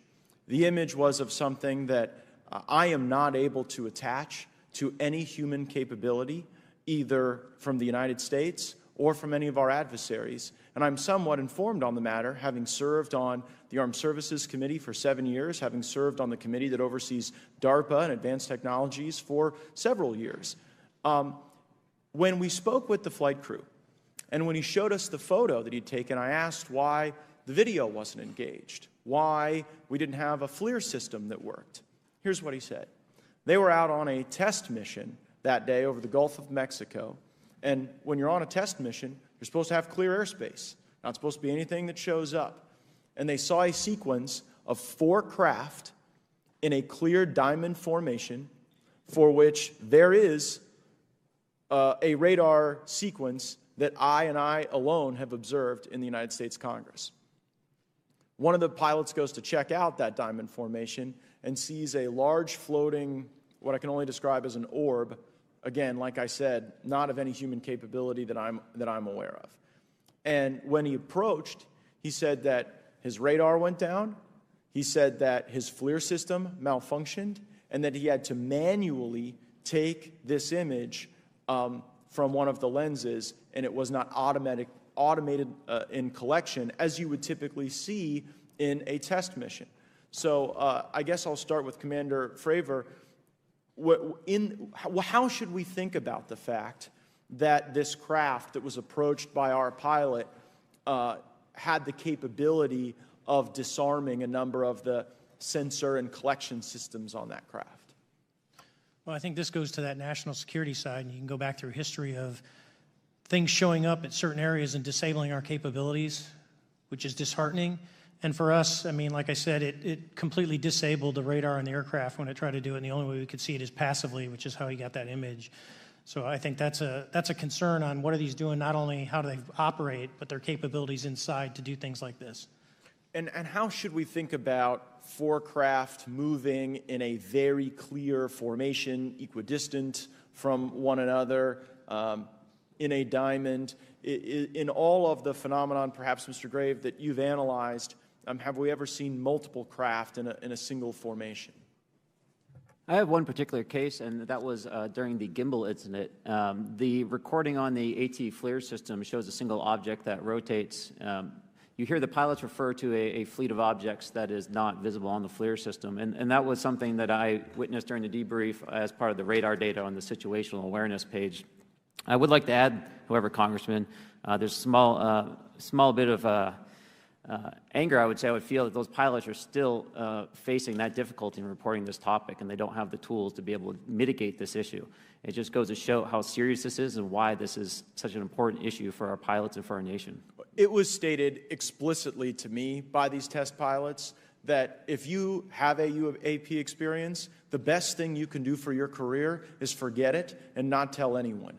Because any type of reporting, either above the surface or below the surface, does have a perceived consequence to these people, and that is a culture we must change if we want to get to the truth. Mr. Chairman, I would observe that perhaps as we move forward from this hearing, there are some obvious next steps. Every person watching this knows that we need to meet with Mr. Grush in a secure, compartmentalized facility so that we can get fulsome answers that do not put him in jeopardy and that give us the information we need. Second, I would suggest that the radar images that were collected of this formation of craft out of Eglin Air Force Base, and specifically the actual image taken by the actual flight crew that we can actually validate, be provided to the committee, subpoenaed if necessary, so that we're able to track how to get this type of reporting and analysis done in a more fulsome way. That would be my recommendation, humbly, as a guest here of the Fine Oversight Committee. I yield back. Ms. Mays. Thank you, Mr. Chairman, and good morning to our witnesses who are testifying today. I want to thank each of you for being here to discuss a topic of grave importance to our national security. Earlier this year, a Chinese spy balloon was shot down off the coast of my home state of South Carolina. Since the Roswell incident in 1947, many Americans have wondered about the dangers of unknown objects crisscrossing our skies. Whether these are UAPs or weather phenomena, advanced technology from American allied or enemy forces, or something more out of this world. So my first question, I have several questions, and if we can just be quick on these first two, I'm going to ask each of you the same question, and then I'll get to each of you individually. The first one, when you reported your experiences with a UAP, did any of you face any repercussions with your superiors, yes or no? No. No. I've actually never seen anything personally, believe it or not. So. All right. And then do you believe there's an active disinformation campaign within our government to deny existence of UAPs, yes or no? I don't have an answer to that. As previously stated publicly, yes. I think previously with like Project Blue Book, yes, but currently I don't speak for the United States government. Okay, thank you. I have a few questions for Mr. Graves. What percentage of UAP sightings, in your belief, go unreported by our pilots? This is an approximation based off of my personal experience speaking with a number of pilots, but I would estimate we're somewhere near 5% reporting, perhaps. So like 95% basically don't report seeing UAPs? That's just my personal estimate. In the incident off Virginia Beach, do you believe the Navy took the danger to your aircraft seriously after it was reported? Absolutely. A few questions for Mr. Favor. As an expert naval aviator, have you ever seen an object that looked and moved like the Tic Tac UAP? No. Did the Tic Tac UAP move in such a way that defied the laws of physics? The way we understand them, yes. Many dismiss UAP reports as classified weapons testing by our own government, but in your experience as a pilot, does our government typically test advanced weapon systems right next to multi-million-dollar jets without informing our pilots? No, we have test ranges for that. It took over 15 years for your encounter with the Tic Tac to be declassified. Do you feel there was a good reason to prevent lawmakers from having access to this footage? No, I just think it was ignored when it happened, and it just sat somewhere in a file. Never got reported. In a drawer. It happens a lot up here. Shocker. Mr. Grush, a couple of questions for you too, sir, this morning. What percentage of UAPs do you feel are adequately investigated by the U.S. government, of the 5% that are reported? I can only speak for my personal leadership over at NGA. I tried to look at every report that came through that I could triage. So. Do you believe that officials at the highest levels of our national security apparatus have unlawfully withheld information from Congress and subverted our oversight authority? There are certain elected leaders that had more information that I'm not sure what they've shared with certain Gang of Eight members or et cetera, but certainly I would not be surprised. Okay. You've stated that the government is in possession of potentially non-human spacecraft. Based on your experience and extensive conversations with experts, do you believe our government has made contact with intelligent extraterrestrials? Something I can't discuss in public setting. Okay, I can't ask when you think this occurred. If you believe we have crashed craft, stated earlier, do we have the bodies of the pilots who piloted this craft? As I've stated publicly already in my News Nation interview, biologics came with some of these recoveries. Yeah. were they, I guess, human or non-human biologics? Non-human, and that was the assessment of people with direct knowledge on the program I talked to that are currently still on the program. And was this documentary evidence, this video, photos, eyewitness? Like, how would that be determined? The specific documentation I would have to talk to you in a skiff about. Gotcha. Yeah. Okay. So, and you may or may not be able to answer my last question, and maybe we get into a skiff at the next hearing that we have, but who in the government, either what agency, sub-agency, what contractors, who should be called into the next hearing about UAPs, either in a public setting or even in a private setting? And you probably can't name names, but what agencies or organizations, contractors, et cetera, do we need to call in to get these questions answered, whether it's about funding, what programs are happening, and what's out there? I can give you a specific cooperative and hostile witness list of specific individuals that were in those. And how soon can we get that list? I'm happy to provide that to you after the hearing. Super. Thank you. And I yield back. Okay. Now we have Mr. Langworthy. Is he here? Okay. Thank you very much. I'd like to thank all of the witnesses for being here today to discuss this very unique topic. And I'd like to jump right into my questions, if you don't mind. Commander Fravor, can you briefly describe your background?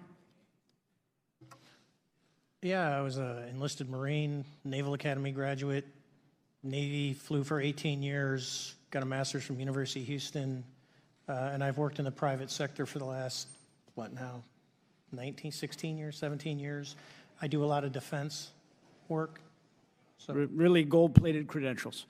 Commander Fravor, we have all seen the floating Tic Tac video that you engaged with on November 14th, 2004. Can you briefly talk about why you were off the coast of San Diego that day? Yeah, we were at a workup with all the battle groups, so we integrate the ships with the carrier, the air wing with the carrier, and we start working. So we were doing an air-to-air defense to hone not only our skills, but those of the USS Princeton when they had been tracking them for 2 weeks. The problem was that there was never manned aircraft airborne when they were tracking them, and this was the first day, and unfortunately, we were the ones airborne and went and saw it. Do you remember the weather that day? Was it cloudy or windy or anything out of the ordinary on the Pacific coast? It was actually, if you're familiar with San Diego, it was a perfect day, light winds, no whitecaps, clear skies, not a cloud. It was, for flying, it was the best. Now, is it true that you saw, in your words, a 40-foot flying Tic Tac shaped object? That's correct. Or for some people that can't know what a Tic Tac is, it's a giant flying propane tank. Fair enough. Did this object come up on radar or interfere with your radar or the USS Princeton? The Princeton tracked it, the Nimitz tracked it, the E-2 tracked it. We never saw it on our radars. Our fire control radars never picked it up. The other airplane that took the video did get it on a radar. As soon as it tried to lock it, it jammed the radar, spit the lock, and he rapidly switched over to the targeting pod, which you can do in the F-18. From what you saw that day and what you've seen on video, did you see any source of propulsion from the flying object, including on any potential thermal scans from your aircraft? No, there's none. There's no IR plume coming out. And Chad, who took the video, went through all the EO, which is black and white TV, and the IR modes, and there's no visible signs of propulsion. It's just sitting in space at 20,000 feet. In your career, have you ever seen a propulsion system that creates no thermal exhaust? No. Can you describe how the aircraft maneuvered? Abruptly, very determinate. It knew exactly what it was doing. It was aware of our presence, and it had acceleration rates. I mean, it went from 0 to matching our speed in no time at all. Now, if the fastest plane on Earth was trying to do these maneuvers that you saw, would it be capable of doing that? No, not even close. And just to confirm, this object had no wings, correct? No wings. Now, was the aircraft that you were flying, was it armed? No, never felt threatened at all. If the aircraft was armed, do you believe that your aircraft or any aircraft in possession of the United States could have shot the Tic Tac down? I'd say no. Just on the performance, it would have just left in a split second. It looks like that we have a problem here that needs further investigation. Yes. In your belief, is this this flying Tic Tac, I mean, is it capable of being the product of any other nation on the earth? No, I said, like I said earlier, I think it defies current material science and the ability to develop that much propulsion. And I know there's been some physicists that have done calculations, which is beyond anything that we have. Well, either the United States has an adversary here in this world that we don't know, or we really have some serious investigations to do. I really appreciate you being here. Is there anything else about the November 14th, 2004 incident that you think is important for this committee to know that you haven't been asked here today? No, it's been said it's probably the most credible UFO sighting in history based on all the sensors that were tracking it, and then for us to get visual and to go against the naysayers that it's something on the screen or whatever. I mean, there's 4 sets of human eyeballs. We're all very credible. Of the 6 of us that were involved in the thing, including the video, every one of us is going to do 20-plus years in the military in very responsible positions. So I'd say the world needs to know that. It's not a joke.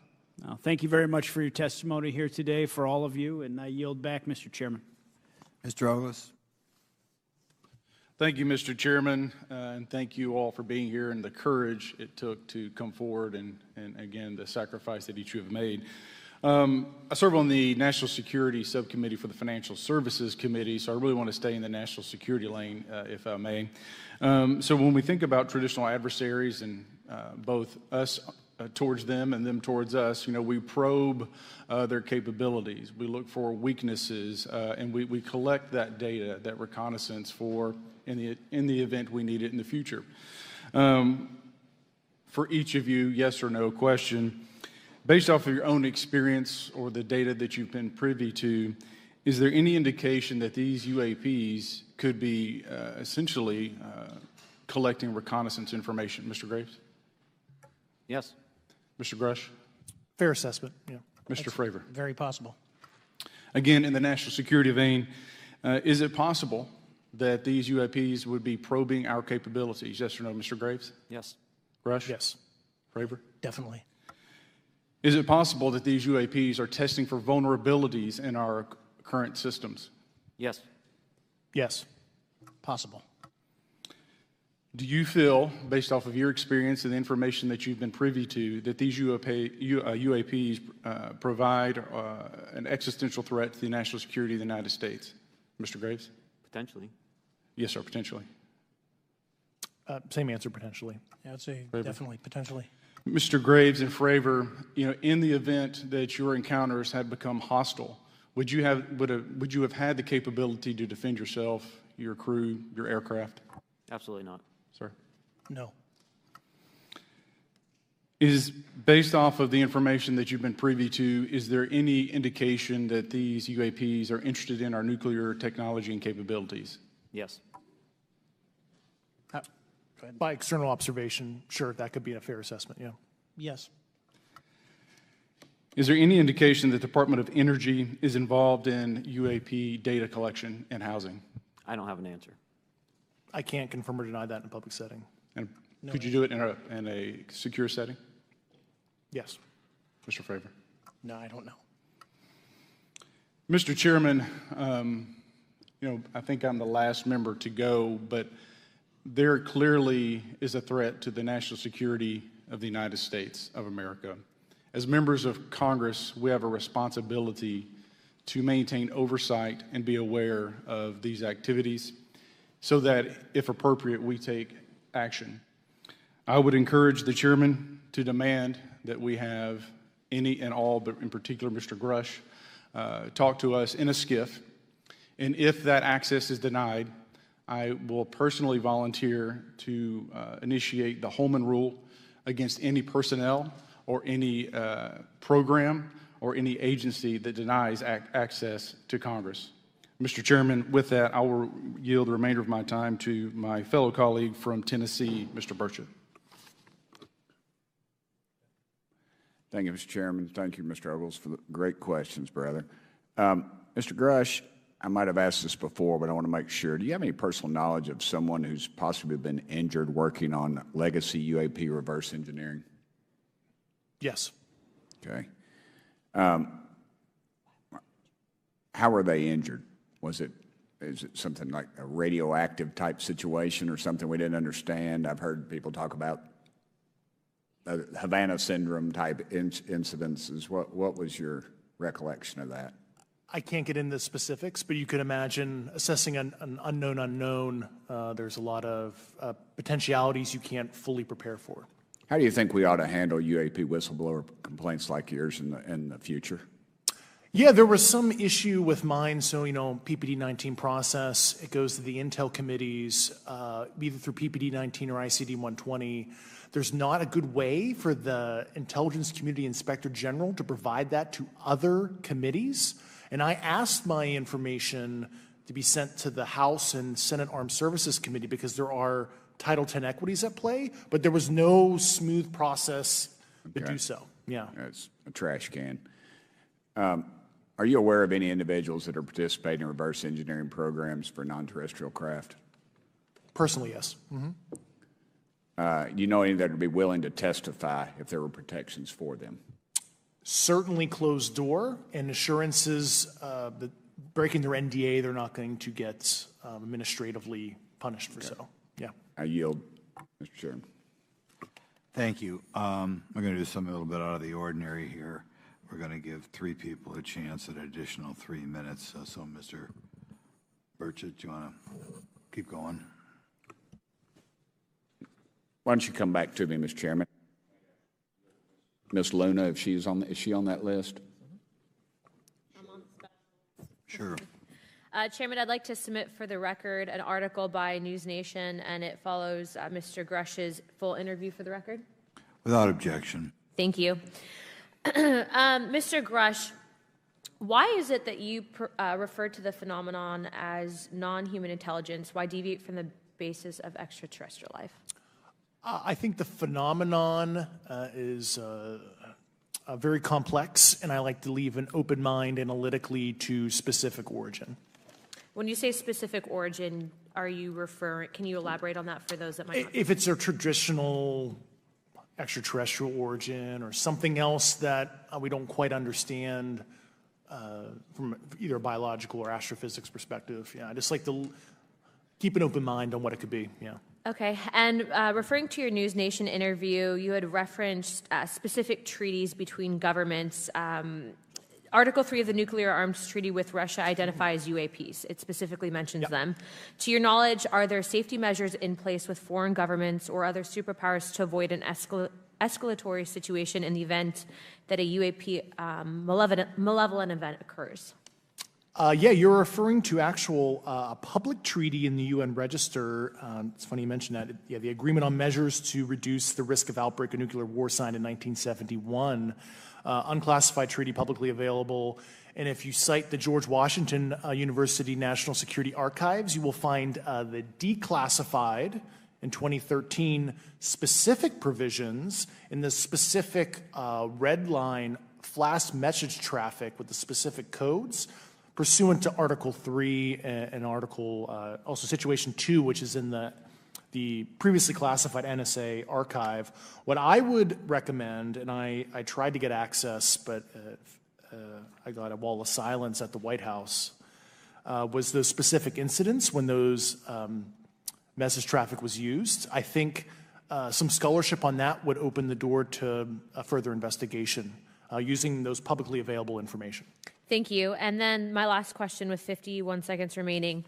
You mentioned white-collar crimes potentially being taking place in regards to a cover-up. Can you please elaborate? I have concerns based on the interviews I conducted under my official duties of potential violations of the Federal Acquisition Regulations, the FAR. Thank you very much. Chairman, I yield the remainder of my time. Okay, we'll go to Mr. Raskin for 3 minutes. Thanks, Mr. Chair, and I thank the witnesses for their endurance and service today. Mr. Fravor, you've described your episode in detail now, and you call it the most credible UFO sighting in history. But I wonder, was this the first time that you encountered a UFO or a UAP in 2004? Yes. And what was your general attitude or perspective on the UFO discussion before that happened? I never felt that we were alone with all the planets out there, but I wasn't a UFO person. I wasn't watching History Channel and MUFON and all that. And have you had experiences or encounters since that happened? No. And so have you formed any general conclusions about what you think you experienced then? Yes. I think what we experienced was, like I said, well beyond the material science and the capabilities that we had at the time, that we have currently, or that we're going to have in the next 10 to 20 years. Very good. Mr. Grush, you've been able to answer in great detail on certain questions, and then other things you say you're not able to respond to. Can you just explain where you're drawing the line and what's the basis for that? Yeah, based on my DOPSR security review and what they've determined that is unclassified. I see. So you're answering any questions that just call upon your knowledge of unclassified questions, but anything that relates to classified matters you're not commenting on in this context. In an open session, but happy to participate in a closed session at the right level, yeah. Okay. And Mr. Graves, you've said that there are dozens of fellow pilots, military pilots. Are there also commercial pilots who've encountered the same kind of sightings that you described before? They are similar. Commercial pilots have less range and less sensors to be able to reach out and look for objects over wide swaths of airspace. And so pilots are seeing them, commercial pilots are seeing them, and they're typically closer, and the range of what they're seeing is pretty large. What is the most vivid, concrete sighting with the naked eye of the objects that you described before, the cube-like objects?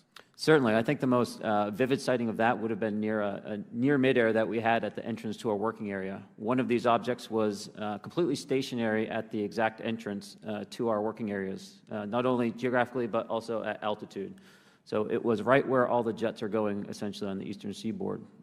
The two aircraft flew within about 50 feet of the object, and that was a very close visual sighting. And you were in one of the aircraft? I was not. I was there when the pilot landed. He canceled the mission after, and I was there. He was in the ready room with all his gear on, with his mouth open, and I asked him what the problem was, and he said he almost hit one of those darn things. He said he was 50 feet away from it? Yes, sir. And his description of the object was consistent with the description you gave us before? A dark gray or a black cube inside of a clear sphere. Inside of a clear sphere? Yes. And with no self-evident propulsion system? No wings, no IR energy coming off of the vehicle, nothing tethering it to the ground. And that was primarily what we were experiencing out there. I'm over time. Thank you very much for your service, and I yield back to you, Mr. Chairman. Very good. Mr. Burchett. Thank you, Mr. Chairman. This is for all three of y'all, starting with Mr. Graves. Why did you come forward on this issue?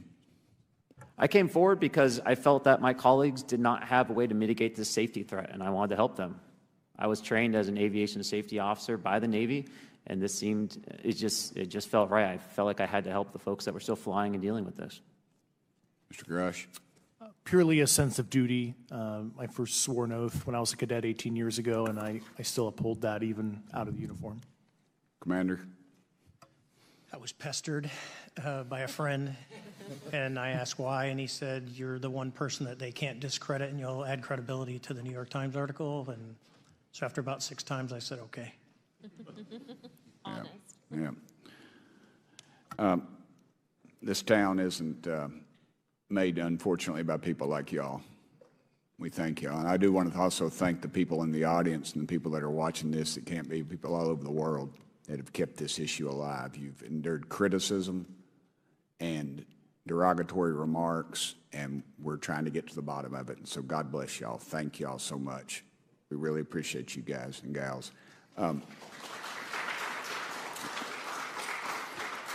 That's why we need term limits. Y'all keep clapping, us politicians just keep talking. So let me ask y'all, how can the public contribute to UAP reporting, and what avenues you think are available to the public to report these sightings?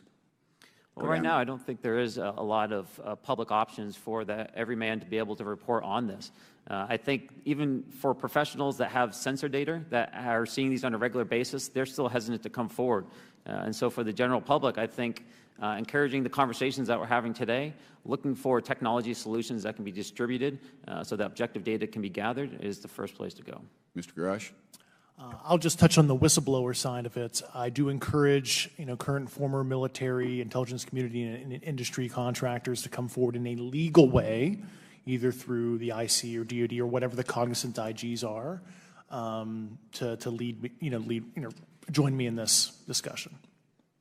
Commander, and I guess I should say this for the record. My daddy was United States Marine Corps, 1st Marine Division, so. Hoorah. Yes, sir. He was old school, him and Chesty Puller on Peleliu, so thank you, wow. brother. Wow. Yes, sir. I'm not anything like my daddy. He was incredible. I'm very mediocre, to say the least, but go ahead. You seem to be doing fine. Yeah. For me, I was an accident investigator, so the biggest thing that you learn, and I think that witnesses need to do is, one, don't try and make the fish bigger than it was.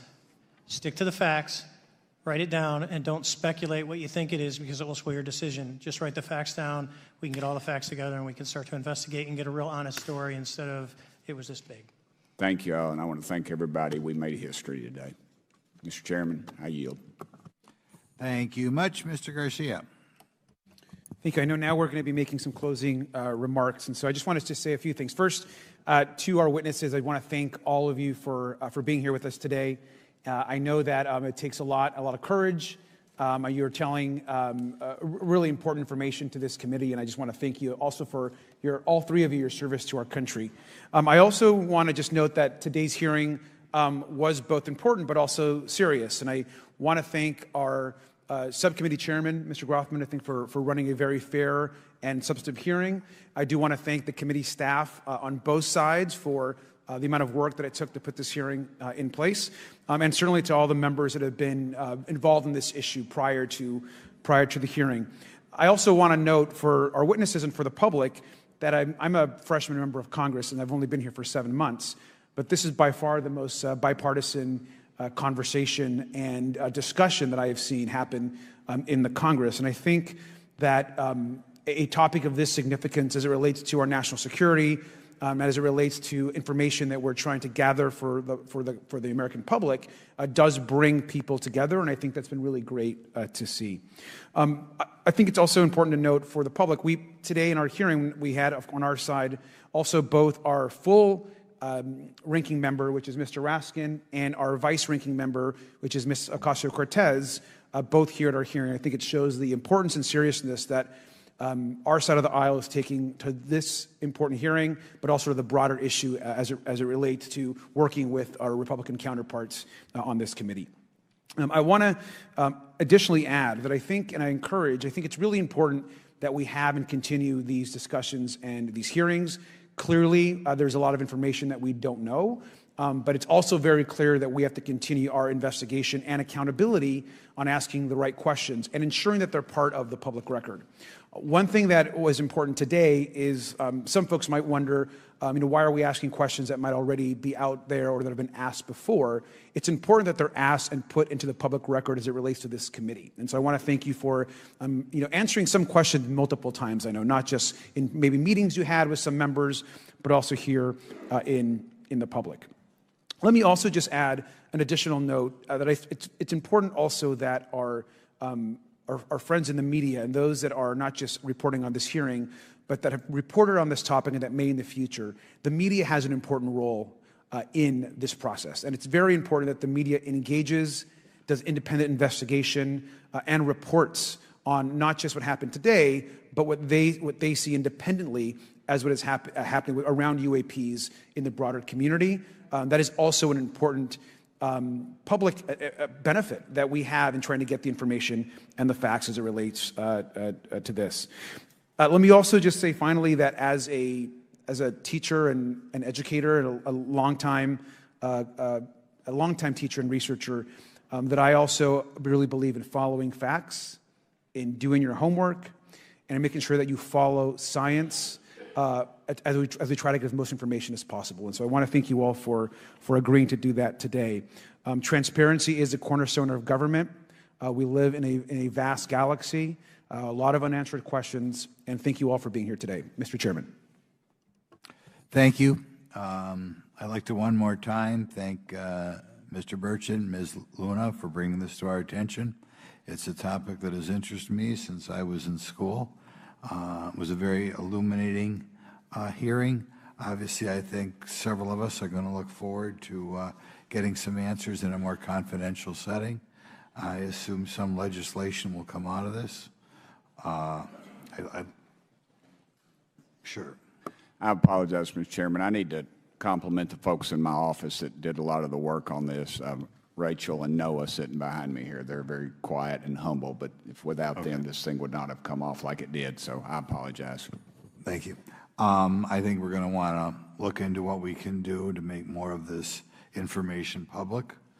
I think there's certainly a time period after which it should always be made public, and people have been concerned about these issues, like I said, since I was in high school.